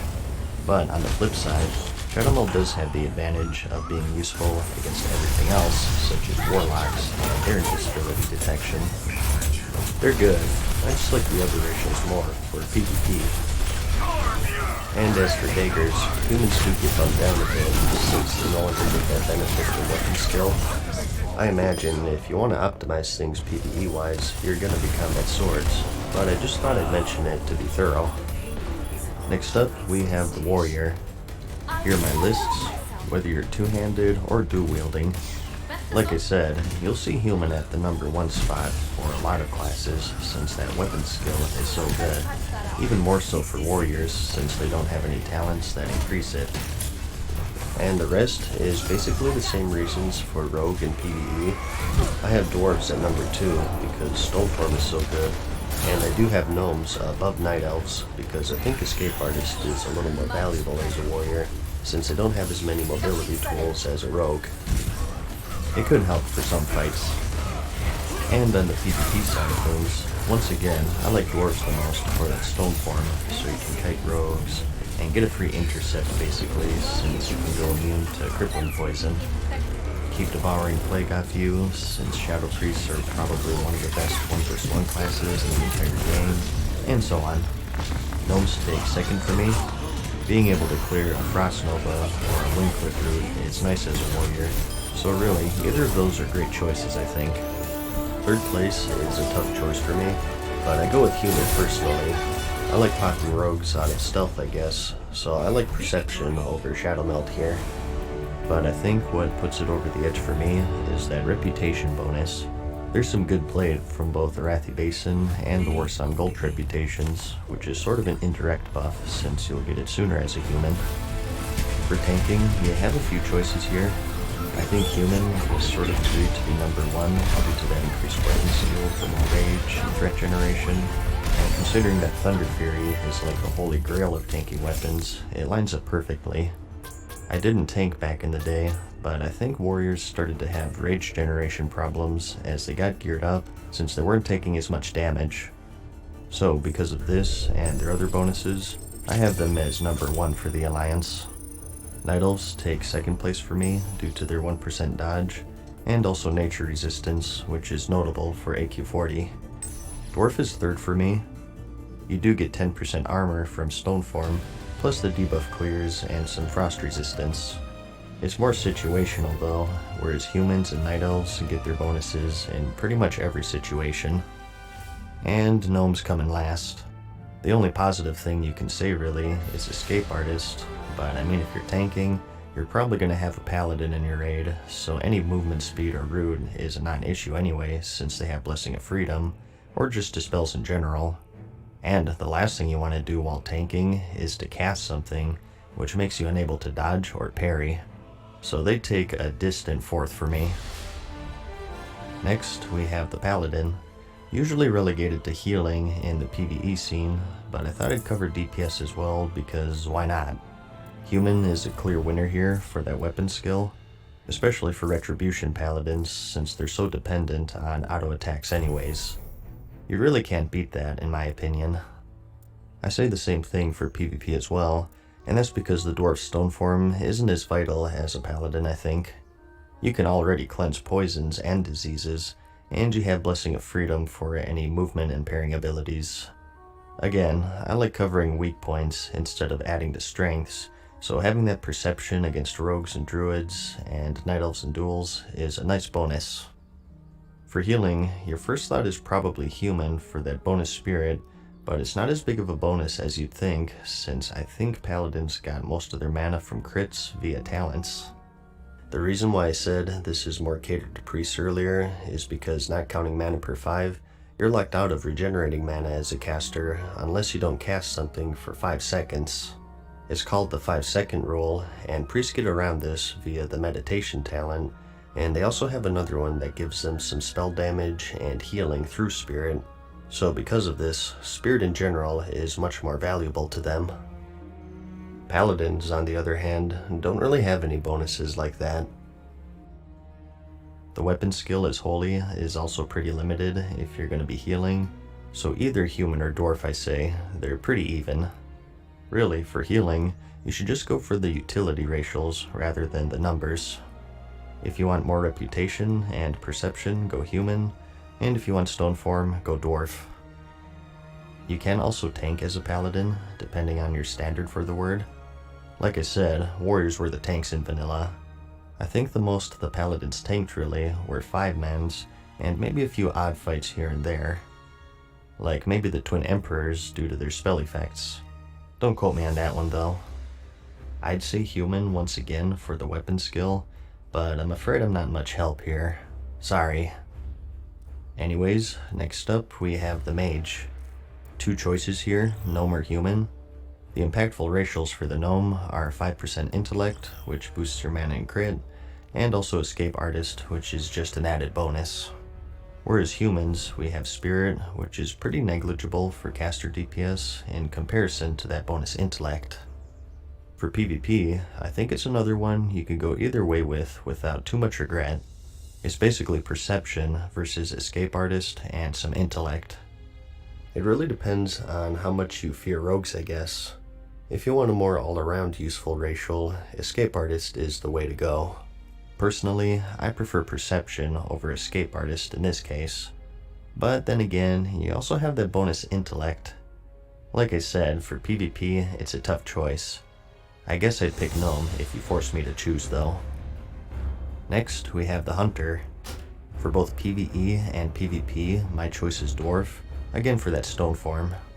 Having that gives you an ace up your sleeve against rogues, which is doubly important for hunters because remember, they have that dead zone. If something gets too close to you, you can't shoot it.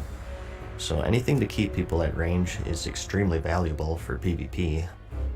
Plus, as a hunter, one of your jobs will be to take down shadow priests with your mana drain, so having stone form against undead with their devouring plague will work wonders for you, and it's still useful in PvE as I discussed. Night elves can do some pretty nifty things in PvP with Feign Death and Shadow Meld, and if you get a stealth pet, you can really catch people off guard if you're guarding a flag in the Arathi Basin or Warsong Gulch. To me though, I just think that stone form is too strong to pass up if you want to optimize things. As for the dwarves plus gun skill, like I mentioned earlier, ranged attacks don't glance, so they don't get as huge of a benefit as compared to melee weapon skill. They still get added bonus from the increased chance to hit and whatnot, but it's not really a huge deal. Plus, add to the fact that a majority of the hunter's best weapons are bows and crossbows anyways, just takes away from it even more. Most of you will be using Rockdalar for a while, since the quest starter is a 50-50 chance from the Major Domo fight, that's pretty easy to get. And after that, the main upgrades are crossbows or other bows, as far as I recall. And you wouldn't really think it, but even the sound of guns is a big turnoff for a lot of people. It's not like today, where it sounds like a stapler.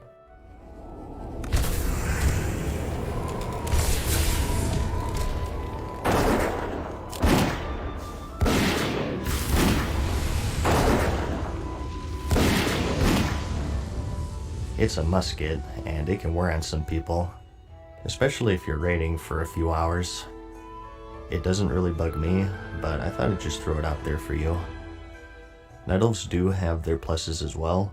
Like you saw in that table, they have a high base agility, which is of course the main stat for hunters.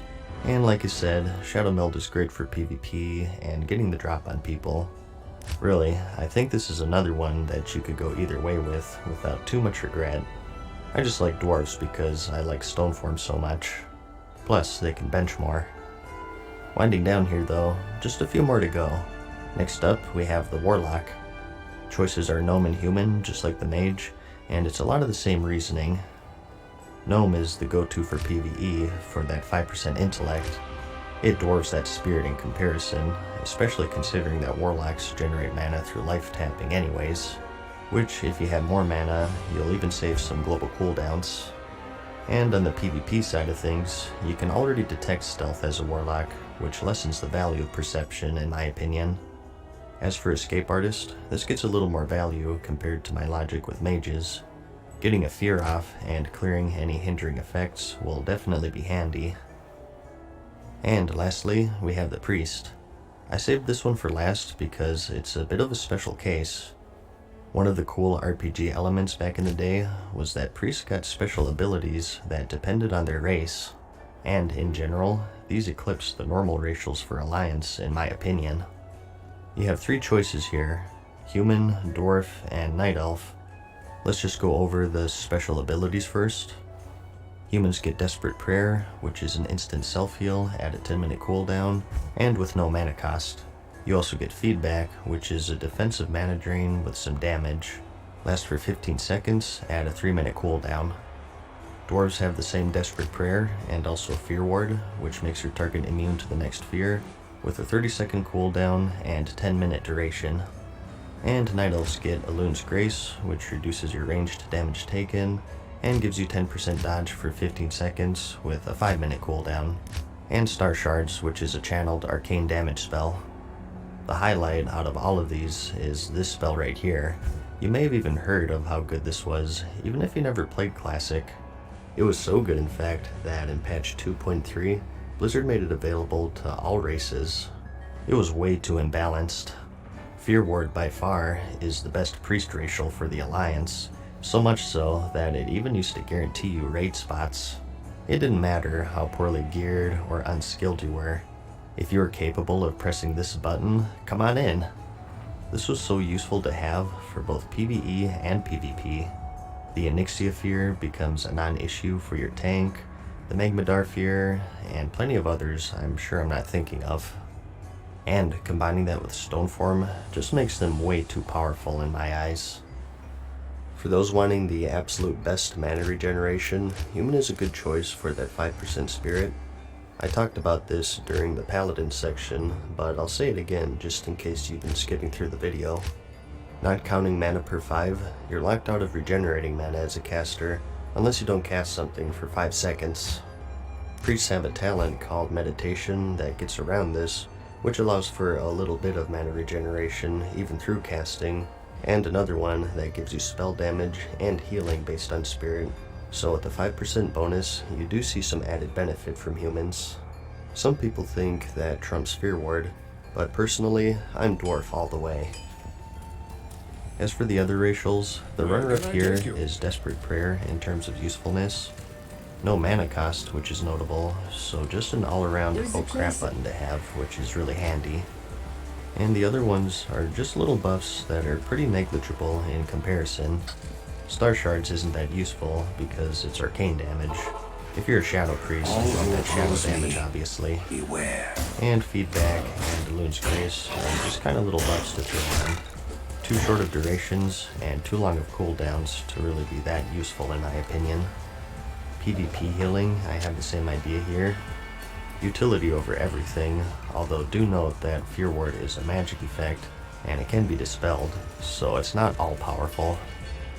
I also have the same with PvP DPS and PvP DPS. This place. Guilds sometimes take one Shadow Priest for their Shadow Weaving debuff.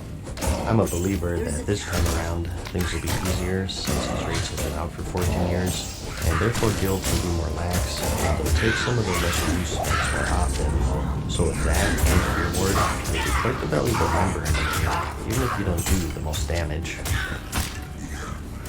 And lastly, we have the toughest choice, and that's the Druid. I know a lot of you struggle with this one, so here's my list for each category.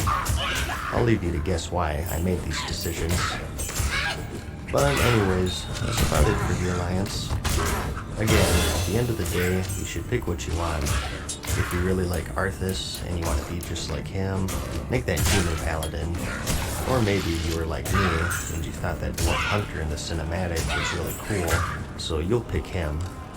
Just think carefully, because there aren't any race changes this time around. This will be the character you'll be spending 60 levels with. Again, this video isn't saying you must pick these races. The main goal was to shed some light on things that maybe you didn't know about. I know a lot of you are probably coming from the current game and skipped Classic, so maybe you didn't know about stuff like weapon skill or the priest racials, so hopefully you gained some insight by watching this. Hopefully I hit all of the highlights. It has been over 11 years for me. If I have any corrections, I'll have a pinned comment for you to check out. If you have any suggestions yourself, post them in the comments, and read through them as well, as I'm sure there'll be some helpful information in there. I should be back soon with the Horde video. I'll post it in the description whenever I get around to that, if you favor that faction. I hope you found the video helpful, like it if you liked it, and I'll see you in the next one. Peace.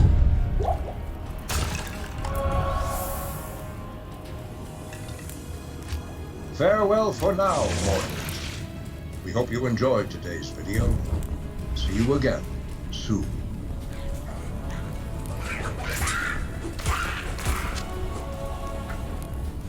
I can't carry anymore.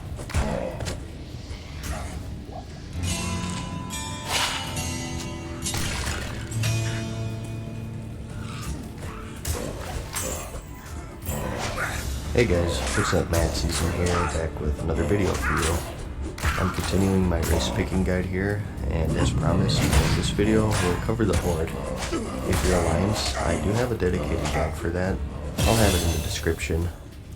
Sorry if I sound a little more dead than usual, by the way.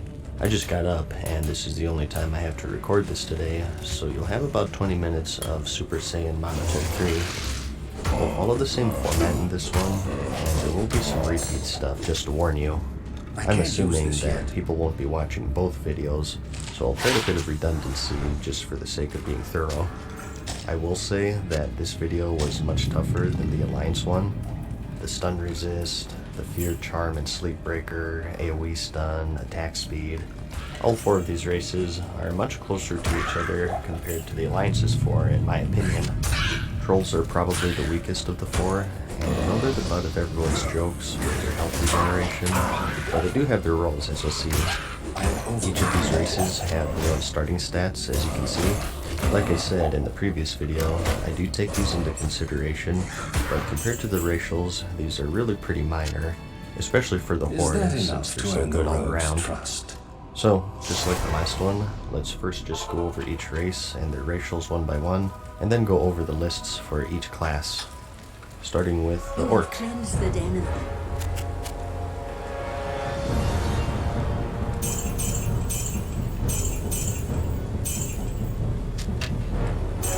First up, we have Blood Fury. Increase base melee attack power by 25% for 15 seconds, but also reduce healing effects on you by 50% for 25 seconds with a 2-minute cooldown. So just a nice DPS boost here. Note that it does say melee attack power. Back then, attack power was split up between melee and range, so this isn't impactful for the hunters really. Just thought I'd throw that out there since a lot of people misread that. Obviously, the healing reduction also makes it a dangerous ability. As a tank, you're going to want to drag this off of your bars, and use it very carefully in PvP situations where you know that you're not going to need heals. And lastly, note that it says base melee attack power, meaning that this isn't something affected by gear or buffs. And next, we have Hardiness. Chance to resist stun effects is increased by an additional 25%. For PvP, this is probably one of the best racials in the entire game, and you'll hear me tout this throughout the video. Like I mentioned in the Alliance video, fights in vanilla ended in a flash. You really could die within a 5-second stun, which is why rogues were so popular. So having 25% resist, I can guarantee you it'll win you some fights. Warrior charge stuns, hammers of justice, the rogue's cheap shot and kidney shot. As a rogue, if I saw a group battle going on, I always avoided orcs because I knew that I would be less effective against them. Why attack a target that has a chance to resist my stuns? Especially orc warriors, they still give me nightmares. So it's very nice in the PvP scene. Not as huge of a presence in the PvE scene, but hey, it's there. And next we have Command. Damage done by Hunter and Warlock pets increased by 5%. Pretty self-explanatory here, just a nice DPS buff to have. And lastly, we have Axe Specialization, which is increased skill with one-handed and two-handed axes by 5. Now, I did go over this in the Alliance video, but I'll go over it again here for those who didn't see that. So feel free to skip past this portion if this sounds familiar, because it's the same thing pretty much. Vanilla World of Warcraft had something called Weapon Skill, and another stat called Defense. There are also attacks called Glancing Blows, which are basically normal attacks that do less damage. The higher your weapon skill in comparison to a target's defense, the more damage you'll do through these Glancing Blows. That alone is a very noticeable difference, but it also affects your chance to hit and crit. A 0.04% increase in all of these stats per weapon skill above the defense skill of your target. This is the short of it. There's a lot more math to it, and things like diminishing return at higher skill levels. But to sum it up, weapon skill is very important to have for any melee DPS class. Like I said in the Alliance video, it can even change your best in slot list. There's a set of level 44 mail gloves that are considered to be better than most other pairs in the game for quite a while, simply due to the fact that they have this increased weapon skill. That's how important it is. If you'd like to read more about weapon skill in general, in case I suck at explaining it, I'll have a link in the description to a full guide for that. So, Orc is the human of the Alliance. They're great all around, and you'll see them at the top of a lot of these lists coming up.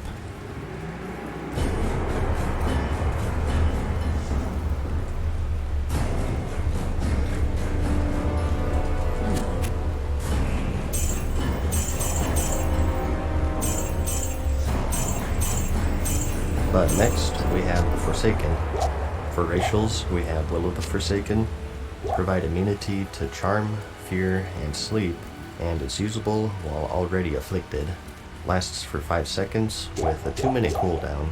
So very similar to the Dwarf Stone form that you may remember.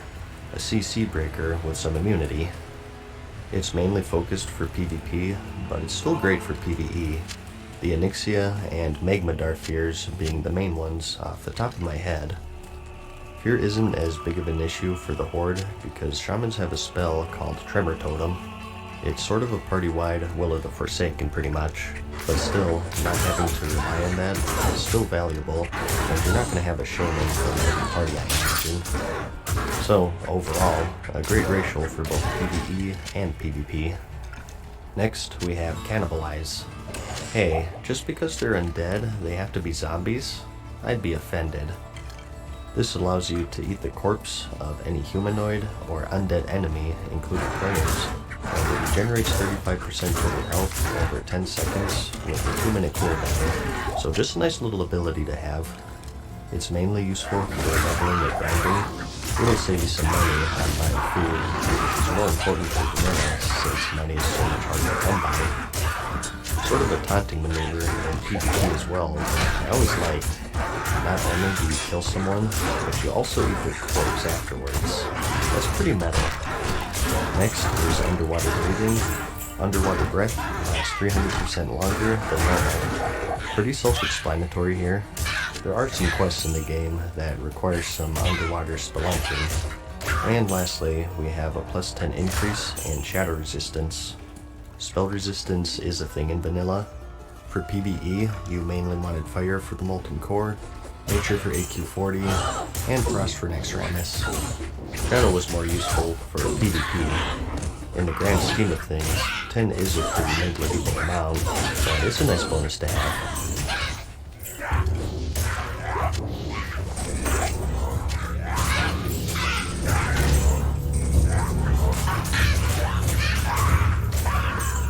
Next, we have the Mighty Tauren. Your active ability is War Stomp, which stuns up to 5 enemies within 8 yards for 2 seconds with a 2-minute cooldown. Remember when I said that Horde just had good ratios all around? It's just so useful to have in both PvE and PvP, and it can really change the dynamic of some fights. As a rogue, you'd want to use evasion against warriors. They would be able to use their overpower ability on you, but with its cooldown, it was still preferable. Tauren warriors, however, if they were smart, would weave in a War Stomp for a guaranteed hit anyways, since you can't dodge while stunned, which was pretty effective in countering rogues. And just PvP in general is great. You just can't overstate the value of stuns, and the use for tanking is pretty obvious too, although not 100% ideal, since it does have a cast time which makes you vulnerable for a brief moment, and is more useful for casual dungeons since raid bosses are of course immune to any crowd control. But speaking of tanking, we also have Endurance, which is increased total health by 5%. Note that, unlike the Orc Racial Blood Fury, this is something that scales with your gear. The more stamina and health you have, the more you get from this 5%. So it's pretty useful, and it gets even better in time. We also have Cultivation, which is increased Herbalism skill by 15. Not really too much to say about this. In vanilla, you used to actually be able to fail when picking up herbs or mining nodes, and the higher your skill level was in comparison to the required skill needed to grab the node, the higher success rates you had. So Taurens are the master flower pickers.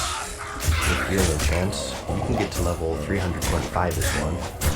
So it's really minor, but hey, there it is. And lastly, we have a plus 10 increase to nature resistance. Again, mainly useful for the AQ40 for a few fights in there. We also get a hidden racial though, and that's the increased melee range. Some people rate this up to Mythology and Dreamer, but there are PvP videos back then proving that they have further reach than other races. The melee range for every other race in the game is 5 yards, but due to their size, Taurens get about a 2-yard increase, allowing them to reach players from further away. But what this also means is that players can reach you from further away as well, so it's not something that's 100% positive for them. In melee fights, it doesn't really give you an advantage, but against casters, for example, it does, since they don't care about meleeing people, of course. It came into use more in the Burning Crusade with pillar humping. Tauren could actually reach through some pillars if a player was too close, and get a lucky mace stun off and catch them on occasion. It's just something to consider. Advantageous in some ways, and disadvantageous in others. I don't want to put too much emphasis on this yet, because I can see this as something that they mess up with the official classic, since they're using the modern engine. I still wanted to mention it though, so you're aware that it might be in. So if you're watching this video when it's released, just do a quick Google search or test it yourself to see if they made it in or not. And someone mentioned this in my last video. I thought it was a good point, so I'll bring it up too. Contrary to what the ladies tell me, size does matter. In PvP, there are people who click to target, so being a giant cow running around, you may find yourself being singled out more often than not. It's just human nature. If there's a big group battle coming up, people are going to default to the biggest target. So, whereas nodes have an advantage for keeping a low profile, Taurens have a disadvantage for being quite beefy. There are consumables and gadgets that decrease your size, but like I mentioned in the Alliance video, I don't consider any of that. If you start taking potions and whatnot into consideration, there are just way too many variables to consider this to be useful as a guide. So for this set of videos, it's just racials versus racials.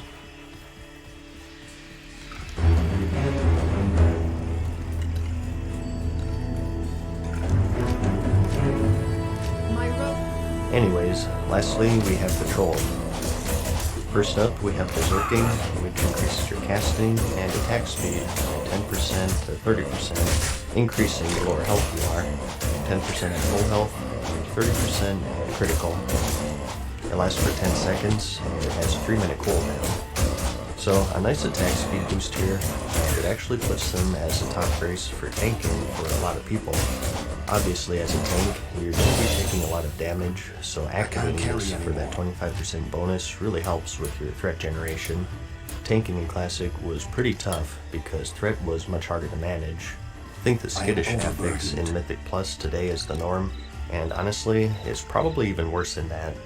So anything that helps out with threat is going to be highly valuable, and this racial is great for that since as a tank, you'll be in those low health situations to get that bigger benefit. Even still though, the 10% is pretty good in general for anyone, PvE or PvP. Anything more than that though is pretty situational.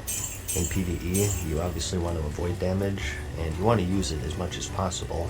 If you're waiting to use it until you take a lot of damage, it's kind of counterproductive, and in PvP, if you're saving it for that full boost, you're already dead anyways, since again, fights ended fast back then. Like I said though, it's still pretty good. We also have Beast Slaying, which is increased damage versus Beast by 5%. Just a nice raw damage boost here, mainly for leveling and grinding. There aren't a ton of beasts in raids.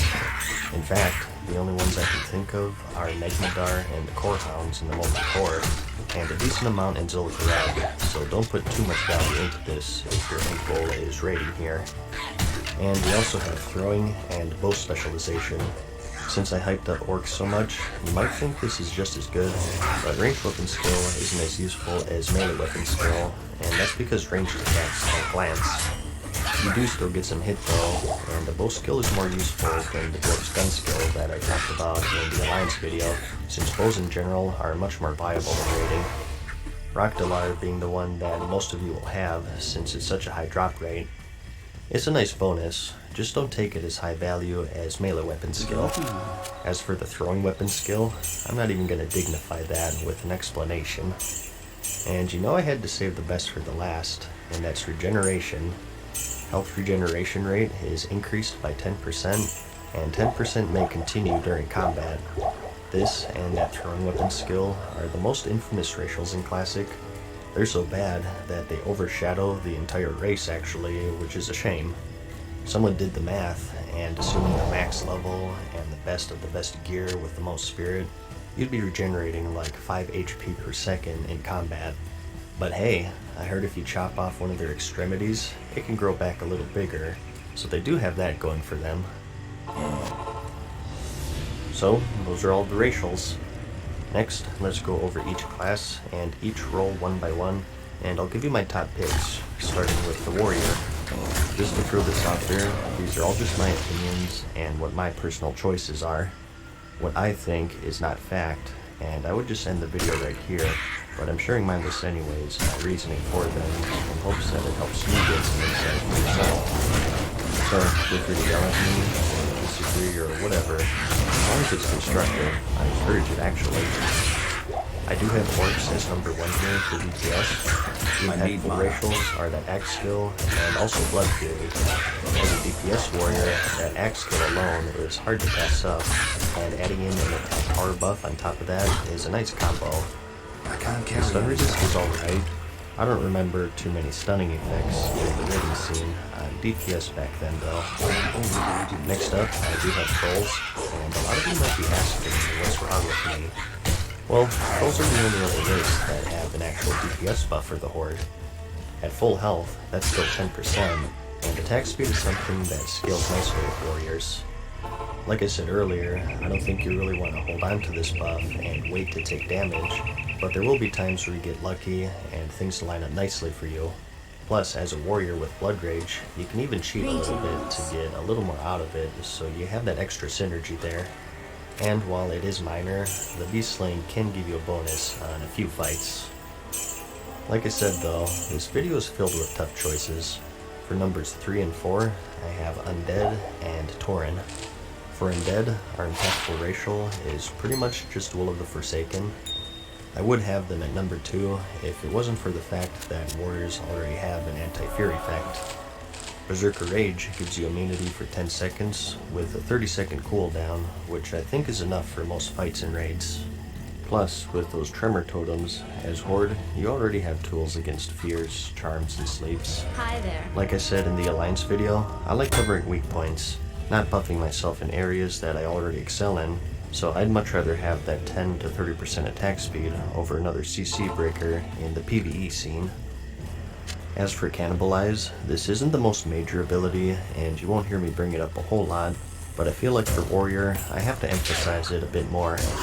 Warriors by far were the hardest class to level back in the day, and you would spend a fortune on food, and even at the max level, just grinding mobs, you'd have to eat pretty much after every pull, so Cannibalize is such a handy ability to have if you're killing criminals or undead enemies, and it'll save you quite a bit of money in the long run, so it's definitely worth considering here. And I do have Torn on here. First up, we have Endurance, which is at 5% health, and that's nothing to sneeze at. Survivability is important because you 0 DPS when you're dead. Force Stomp is a little prevention thing, nothing to really stun in raids, aside from the odd trash here and there. Mage Resistance is also one of the good ones. It'll help you in the Temple of Entourage, and you'll possibly have that increased range, which can help for some fights. Honestly, I feel kind of bad at putting them at number 4 in fact. Like I said, it was hard to make this video since there are a lot of good choices. It really depends on your playstyle and how much you value survivability versus damage. Moving on to PvP here though, once again I have Orcs at number 1 here. Honestly, for the stun resistance, it really is such a good racial for PvP, and it'll give you a huge edge over rogues, paladins, or any class that relies on stuns. Warriors are tough, and ones that are hard to control are just ridiculous. And we also have Blood Fear, of course, which can be handy. The healing penalty is quite dangerous for PvP, so it's not as good as it could be, but it's there. Really, I like Orc mainly for that stun resist. This is just an added bonus for me. I do have Tauren next. The racials we care about are War Stomp, 5% health, and that increased range. All very nice for PvP. War Stomp is pretty self-explanatory. Stuns are great for PvP, and AoE stuns are even better. 2 seconds is pretty long. The health is also nice to have, of course, and the range helps close the gap on sneaky hunters and casters. You just can't go wrong with either of these two races in the PvP scene in my eyes. I do have Undead at number 3 here. Impactful PvP racials are Critical Forsaken for the most part, and to a lesser extent Cannibalize and Shadow Resistance. Same sort of reasoning as PvE DPS for me. We already have Berserker Rage, so that diminishes the value of Will of the Forsaken for me. We can't write it out completely though, because it's also for sleep and charm effects, which Berserker Rage does not contend against, and you also need to be in Berserker stance to use that. So Will of the Forsaken sort of gives you a protection blanket if you get caught in battle stance trying to get the power off, or in defensive stance trying to disarm or whatever. And lastly, we have Trolls at number 4. The only thing for PvP really is at Berserking, and it's what I said earlier, 10% is nice, but getting more than that in the PvP scene is tough, because by the time they're at half or their health, it's pretty much over anyways. You can make an argument if you have a pocket healer, and maybe with one for a second, then use it for a 25% boost, and then you get 20 extra full, and you want a killing spree. That's deadly, but I mean, if you have a pocket healer, you're past the point of comparing racials in my opinion. It's the same logic with consumables. When you start bringing in things other than racials, there's no way to compare them. There are just way too many variables. So, in a pure racial versus racial viewpoint, they come in 4th for me. And lastly for Warrior, we have Tanking, and as much as I just buried Trolls for PvP, they get their redemption here. As I mentioned, threat is a big concern for tanking in Classic. That's where the Berserking racial comes in.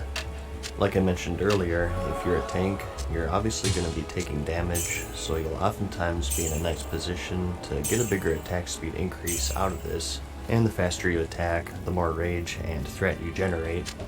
So, because of this, I have them at number 1 if we're talking strictly tanking here. The next 3 are up for debate, I think. I do have Undead at number 2. Fear, Charm, and Sleep Breakers are especially important for tanks, and since you'll be in defensive stance, this removes Berserker stance from the equation, so I have to give it some added value here, even though it's the only racial that you really get benefit from as a tank. I would have them at number 1, but if you're a tank, chances are you're going to have a Shaman with a Tremor Totem in your group anyways. If you don't anticipate that happening, you might put them at number 1 instead. And next, I do have Tauren at number 3. The main thing in the raiding scene is their health boost. Like I said, it scales with gear, so it is a good bonus if your job is to take damage. I'd have them at number 1, but my mindset is if 5% health is the difference between life and death, you have a healer problem.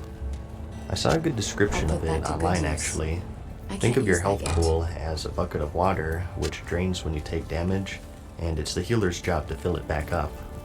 The problem with this racial is that its bonus is at the bottom, and you only see benefit from it if you dip to extremely low health that would otherwise kill you if you weren't a Tauren. In every situation other than this, it's pretty much a dead racial. If things are going according to plan, you should never dip that low for this racial to be a lifesaver. As for War Stomp, this is also nice to have. Again, mainly useful for dungeons. Nothing to write home about in the raiding scene, but hey, it's there. If you only plan on doing dungeons endgame, you may want to give it more value. And lastly, for number 4, we have the Orc. Axe Specialization and Hardiness are the ones that we care about. You don't want Blood Fury obviously, since it reduces healing by 50%. That's a good way to make your healers hate you. The Axe Specialization does have limited usefulness due to the fact that there really aren't any tanking axes. Most of the tanking weapons were swords as far as I recall. I think there was maybe one from Nefarian that some people used, but like I said in the Alliance video, you're going to eventually want Thunder Fury, and more realistically Kul Sirarn or Maladath, so you'll be hard pressed to justify switching to an inferior axe just to get benefit from this racial. Especially when you have 3 other great races to choose from. Alright, like I said, this is quite the lengthy one. I got just about 20ish more minutes of video to go through. This is starting to drag on, so I think it's best to cut it here and save the remaining classes for part 2. I hope that you're finding the video helpful so far, and I'll see you in a few days where I'll conclude this. Like the video if you liked it, and thanks for watching. Peace.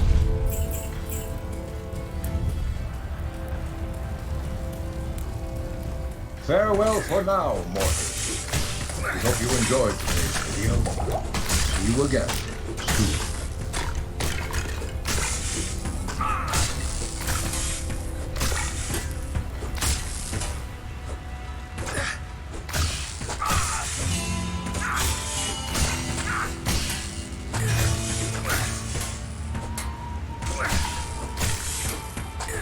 Hey guys, what's up? Mad Season here, back with another video for you.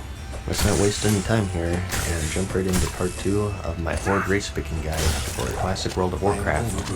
If you're looking for part 1, I'll have it linked in the description. This video doesn't really make sense without it, so definitely watch that first. In that one, we covered all of the base racials, and we went over the warrior class, so let's go over the rest, starting with the rogue. For PvE, both daggers or swords, I have Orc as number 1 here, and it's basically Blood Fury for that attack power boost. Note that rogues couldn't wield axes until the Wrath of the Lich King expansion, so don't pay any mind to their axe specialization. And the other bonus is just that stun resist, which has limited use in PvE, but it's better than nothing. I do have Undead next at number 2, basically for the will of the Forsaken. Like I mentioned, there's a fair share of these CC effects in raiding, and even dungeons back then. Really, you can't go wrong with either of these two. It's utility versus raw damage. Take your pick. I do have Troll trailing behind here at number 3. The impactful racial for them is the attack speed boost from Berserking. Again, same mindset from warriors. Unless you're intentionally taking damage, the most you'll get out of this is 10% for 10 seconds. And at this point, I like to point out that it's a 3-minute cooldown, whereas all of the other actives for the Horde are just 2 minutes. I had them above Undead for Warrior because Berserker Rage lessened the value of Will of the Forsaken for me, so since rogues don't have anything like that, they fall just behind Undead for me. For PvP, I have the same list here. Orcs number 1, mainly for that stun resist, but you also have Blood Fury there at your disposal. That gives a little more value to rogues because they're so good at escaping sticky situations, giving them more liberty to use it, and if things turn sour, get out of dodge. I have Undead next at number 2 for Will of the Forsaken, which is immensely useful for PvP. It's hard to overstate the usefulness of any CC breaker, let alone one that has immunity tied to it. And I do have Troll trailing behind here in third because I don't like berserking as much as the other racials. Pretty much the same reasoning for the Warrior. I will say that the number 1 spot was a really tough choice. It basically came down to what would you rather counter, Warlocks and to a lesser extent Priests and Warriors with their fears, or any class that has a stun. So it's mainly a preference sort of thing. I just think stuns are more important to counter personally. Other rogues, warrior charge stuns, standards of justice. As good as Undead are, that stun ratio is huge in PvP, and because of that, I have him as number 1. Again, for Troll, berserking just isn't as good as his other choices for PvP in my opinion. If you're going for a substantial attack speed boost, you're already dead unless you have some sort of self-healing, of which rogues do not, so they take my number 3 spot in the PvP scene. Just like my logic with the Orcs Blood Fury, I think you do get more benefit as a rogue since you're more slippery. I can see getting low, and then getting the full 25%, and then popping evasion or stun locking to stay alive for the full duration. It's not bad, I just think the other racials are more practical, and if you're depending on using big cooldowns to get full benefit out of this, you're kind of hindering yourself anyways. But next up, we have the Mage. For both PvE and PvP, I have Undead at number 1.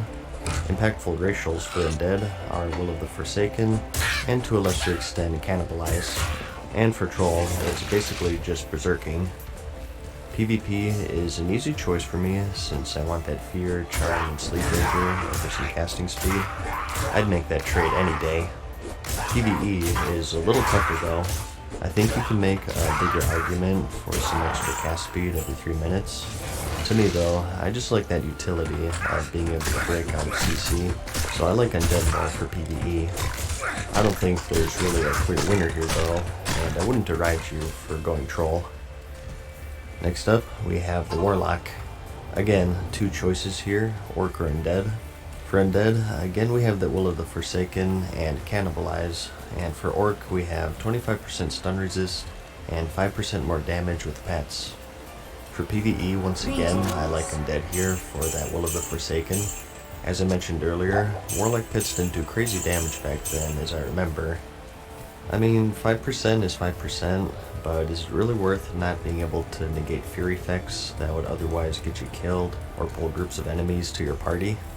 For me, Undead is a clear winner for PvE.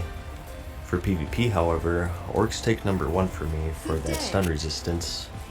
Warlocks in particular are pretty vulnerable to stuns. They can't blink out of them like mages, and combined with kicks, you can get locked down quite easily. So anything to help with that is hugely valuable, especially as a Warlock. And I'll take it over the Will of the Forsaken any day. I also haven't mentioned Cannibalize too much. It can be handy, I guess, but I see it as kind of minor in the PvP setting.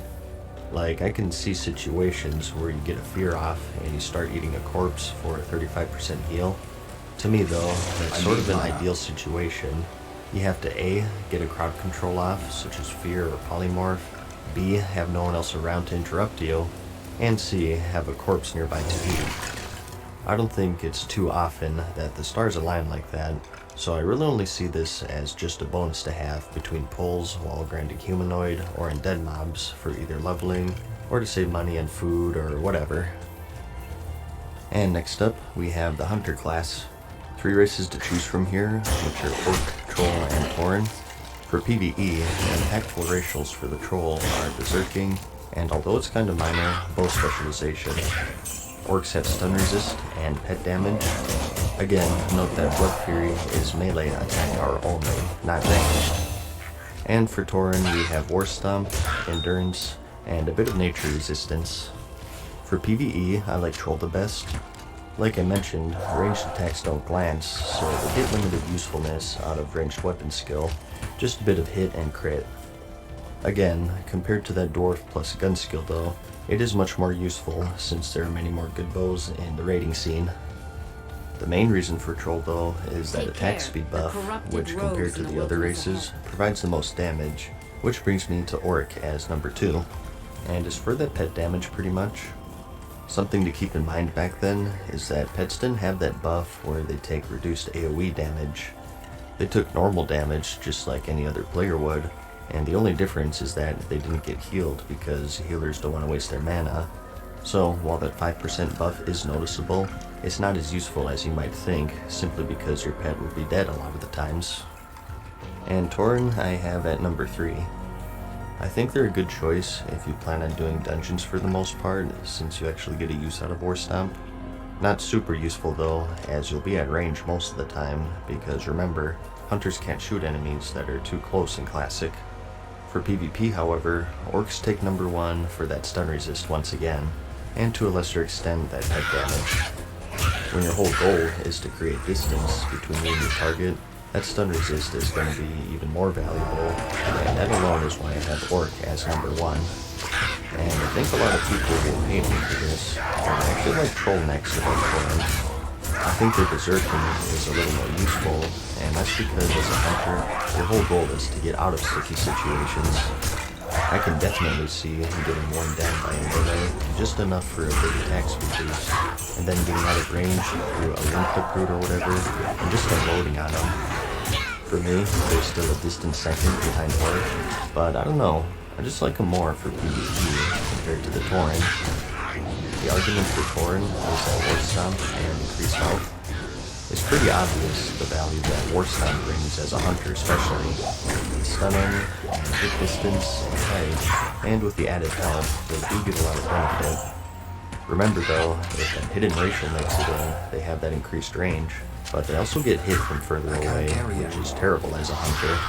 And combine that with the increased size, and therefore they're easier to pick out of the crowd. I have them as number 3 personally. Winding down here though, next up we have the Shaman. Impactful racials for the Tauren are War Stomp, Endurance, and Nature Resist. Orcs, depending on your spec, get Blood Fury, Axe Specialization, and Stun Resistance, and Trolls have Berserking. I think Shamans in general are pretty close to each other race-wise, no matter the spec.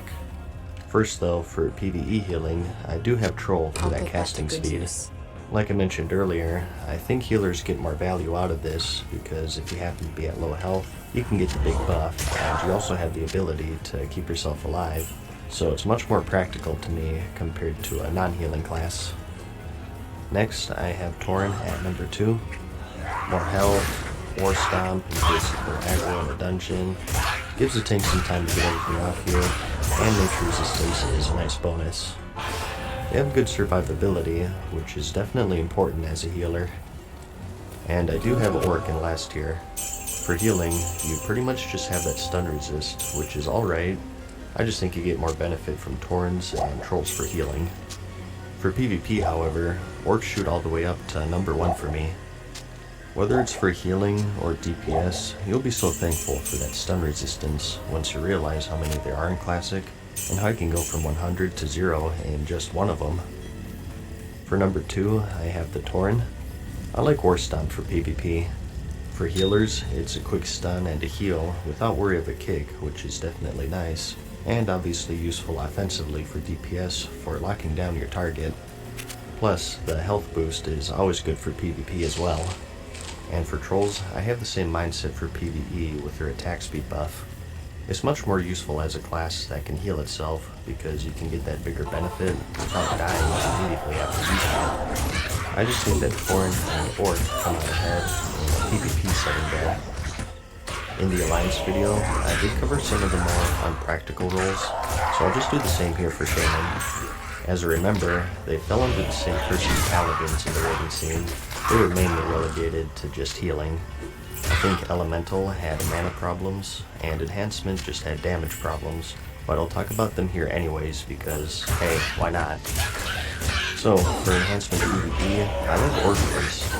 They're pretty hard to beat because they have axe specialization, which as you know by now is hugely important for melee classes. And not only that, but Blood Fury for that attack power, and also the stun resist is nice to have. There is an old axe called Nightfall, which has a good debuff for spellcasters. Enhancement Shamans can wield this if they so choose, so that lines up nicely with your plus skill with axes. If Nightfall is 100% your only goal, you're probably better off going Troll for that attack speed for more procs. I doubt there are many out there though, whose rating aspirations sum up to keeping up one debuff on bosses. I personally think that's quite nuts, but hey, there it is. Not creating an entire character for one debuff though, Trolls come in second for me for that attack speed, which I think scales well with Shamans. Enhancement is all about those Wind Fury procs, right? So get in more attacks for more chances at chunking your enemies. And Tauren is more of a survival race again. They bring some utility for dungeons, but in the raiding scene, the main things you're looking at here are the increased health and just a bit of nature resistance. For Elemental, it's all the same reasoning, except that Orcs get pushed down to last because the bonuses are melee oriented. Elemental Shamans don't have need for weapon skill or melee attack power, so instead, Troll comes in number 1 for that cast speed, the Tauren in number 2 for the survivability, and Orcs trailing third just for that stun resistance really. And I did say that I would cover everything, so next up we have tanking. In the comments of the last video, I promised some dude that I would include this, so probably like one person will find this helpful, but whatever, a promise is a promise, and I think it'll be fun. A lot of you are probably scratching your heads right now, but enhancement shamans were designed to be tanks back then. That's why their earth shock generally spread, and they have various skills and weapon enhancements designed to hold aggro and reduce damage. It just didn't work out that way since they're quite squishy.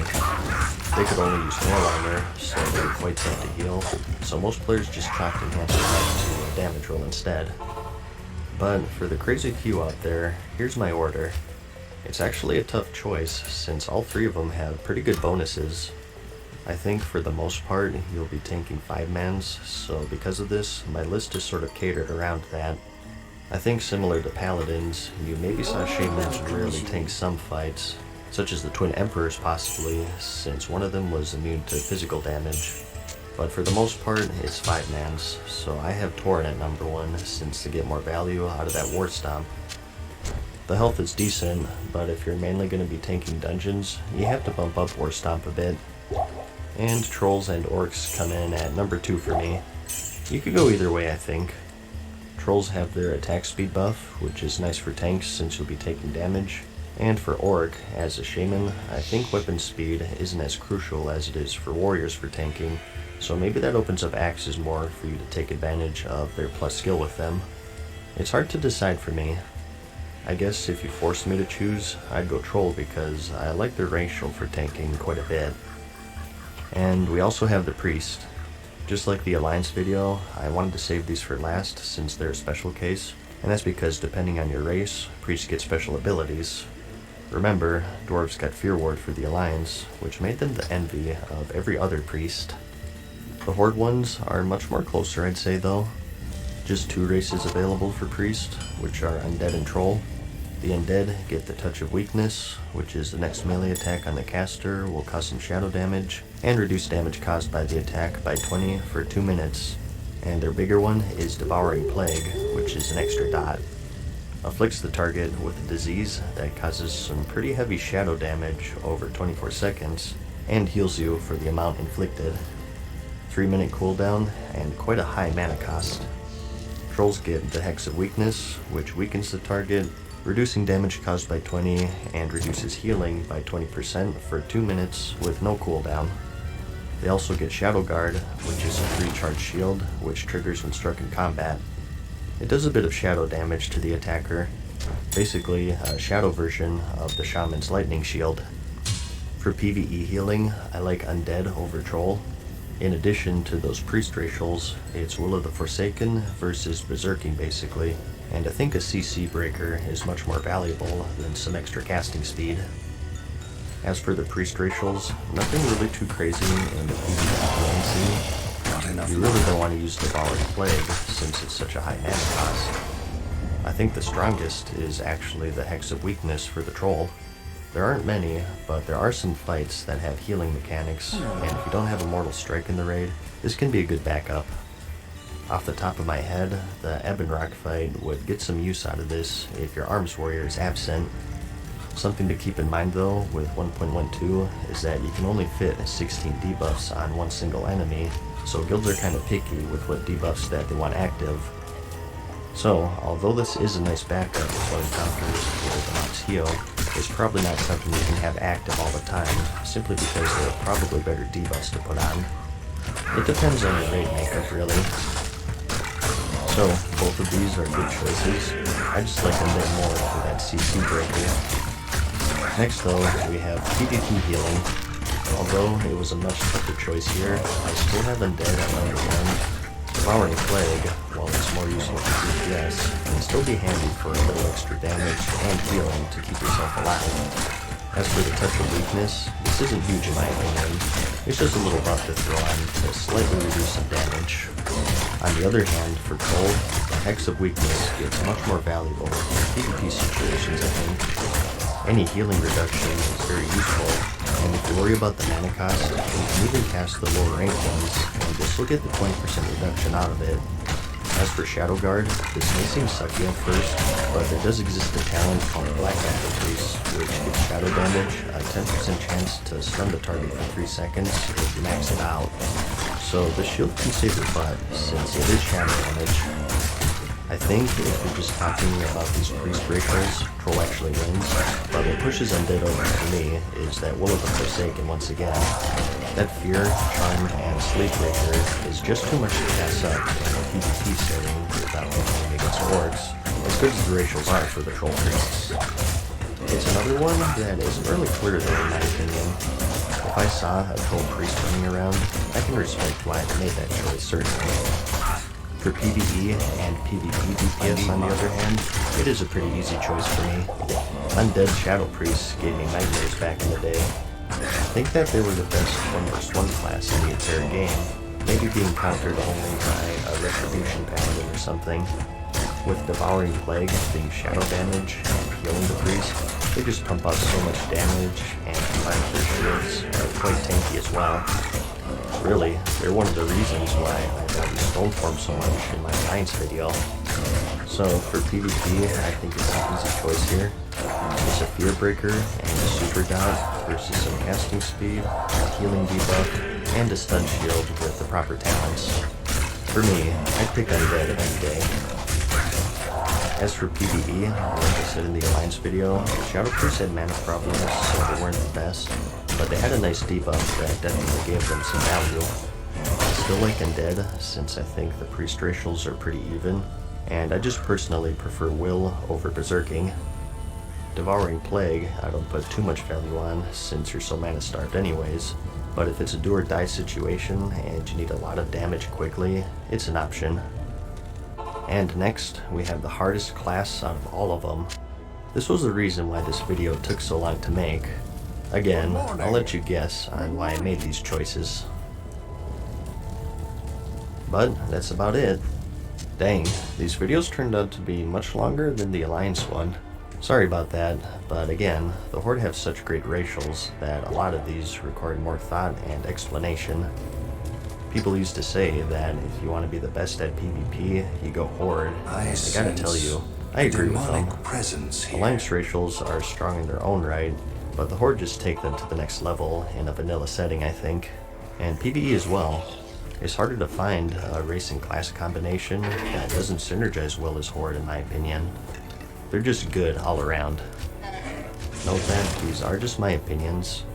I don't pretend to be all-knowing in this game, but at the very least, I hope that my logic sort of helped you in your choices. If I got anything wrong, just like the Alliance video, I'll have a pinned comment that'll update if I made any major errors, so definitely check that out. And just look at the comments in general. People often post stuff that I didn't think of, so you'd benefit from getting those read as well before you make your decision. Remember, it's permanent this time. No race changes, no faction changes, or even a barber shop. So think carefully what exactly you want to do in the game, and go from there. If the Alliance is more your speed, I'll have a full guide similar to this one linked in the description for you. And now that I have both factions covered, I think I might work on a class picking guide next. So keep an eye out for that if you enjoyed this. I hope that you found the video helpful. Like it if you liked it, and I'll see you in the next one. Peace.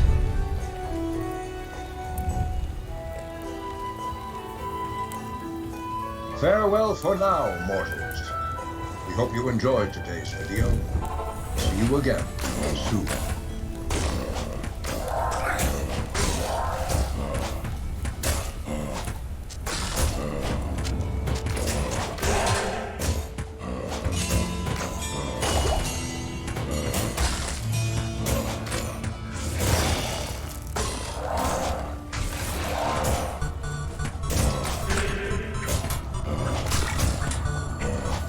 Back to the Let's take another trip back in time. It's 2005. Star Wars The Episode 3 was just released. A website called YouTube was founded.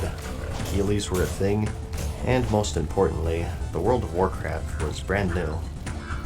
Not too long ago, I made a video where I read through an old World of Warcraft article from pre-release. Back in 2001 actually.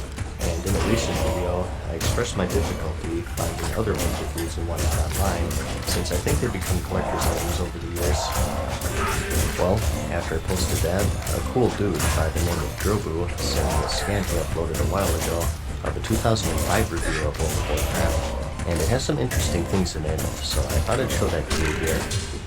And just in case you get tired of my ramblings and endless tangents, I'll have a link to the description for you to read for yourself. So, this is from the now defunct Computer Games magazine.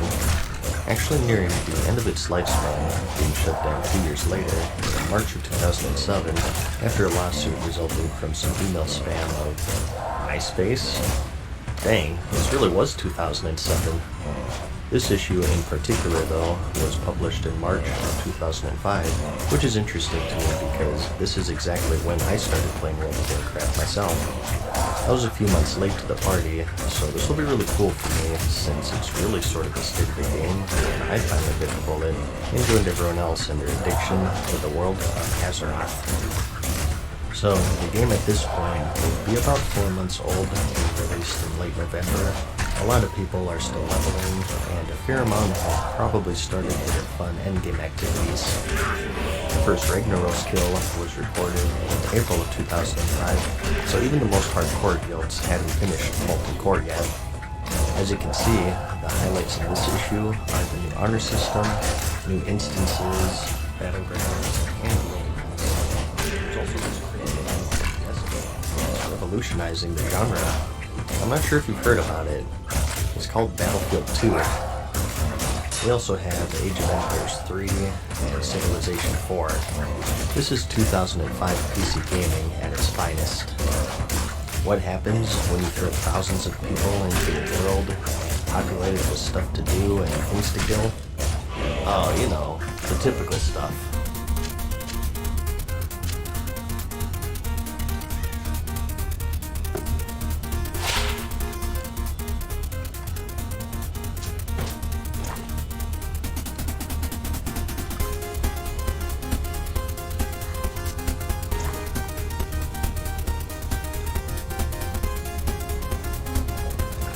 Crushing was fair into it. Who the fuck was that? Crush him? What the fuck?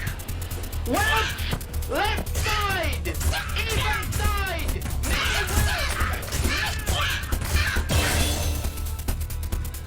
Each new entry has been met with varying levels of anticipation, but nothing short of Star Wars Galaxies, which is a game that I personally came from, has had the expectations of World of Warcraft. Blizzard isn't redefining the formula for the genre as much as it is working towards perfecting it. World of Warcraft is, by any stretch of the definition, a bog standard, massively multiplayer game. has all the conventions down pat. Interesting character selection choices with 2 distinct sides, a massive world, lots of interesting things to kill, and lots of motivators to push you to the quote next level, and items you can craft, and tons of amazing loot and quests. So, as you can tell, people had a very high opinion of the game. I think a big reason is because at this point, people would either stay working towards, or maybe they just got to the end game. Remember just how long leveling took in vanilla before all of the nerfs, and combine that with the fact that it was the first one for a lot of people, it took us months to level. So, there is always something to do at this point for most players. It's just like any expansion, everyone loves it for the first week or 2 as they're leveling, and then they start running out of stuff to do, and they slowly uncover the various flaws of the game. It's just a classic. That period of wonder and exploration lasted for 4 months instead of 2 weeks, like how it is today. But, as they said, it won't necessarily convert all players who find MMOs boring or pointless. It has the same dubious design choices that no one would ever put in a single-player game, like the need to recover your body after you die. What a casual. Well, I guess I'll give him that one for the vanilla state of the game, since there were so few graveyards. It really could take like 20 minutes to get to your corpse sometimes. I remember the worst was the corpse run for the Molten Core for the Alliance. You'd spawn in the northern Searing Gorge, and directly on the way back was a pit that dropped you into a giant labyrinthy mine system, and if someone fell in here, it was guaranteed that they would get lost and need someone to come back and guide them out. And remember, there wasn't a teleport to the spirit healing button back then. So I suppose I'll concede this point. They go on to say that there is some tedious busy work and lots of running from point A to B, though mounts, zeppelins, and flight paths help somewhat. Watch out for this guy, he's as tough as he looks. Yeah, somebody's gonna need some stitches here in a second. And here we have some old pictures of some group play. Right here, I've traced their steps to this Blackrock Castle in the Red Ridge Mountains. We had a few elite quests here back in the day against the group, and this one is of course from the Dead Mines, which was the very first Alliance dungeon in the game. What makes World of Warcraft stand out is simply how well everything works. This level of polish is off the charts. It's the feeling that Blizzard has analyzed every element of every existing game, pulled out the best ones, and then lovingly lavished an absurd amount of attention to their implementation. Now, I'm going way on track here, but when I talk about the feel of World of Warcraft's combat and how polished it is, I always use Star Wars: The Old Republic as an example. On the surface, this should have been an amazing game. An MMO in the Star Wars universe done right. It's the perfect setting for an MMO, with ample story, quests, and characters to work with, but the one giant gaping flaw that ruined the entire game for me was the combat. For me, it just didn't feel fun in the game. Instead of developing their own engine, they adopted the hero engine, which just didn't work out. Before every attack, your character would do a little animation before you got the actual damage. As a result, it made things seem sluggish and laggy, and it ruined the game for me and many others. It lacked the polish and smooth and fun combat that the World of Warcraft had, and in my opinion, it ultimately led it to its path of free-to-play. And not to pick on Star Wars here, but I also have to mention the Star Wars Galaxies again. A game I look back to very fondly, but the combat system and endgame design, it was questionable to say the least. As for the combat, it was this weird queue-based system where you selected the order in which you used your abilities. Very unorthodox and unpolished. You might be saying, well, of course, it's a game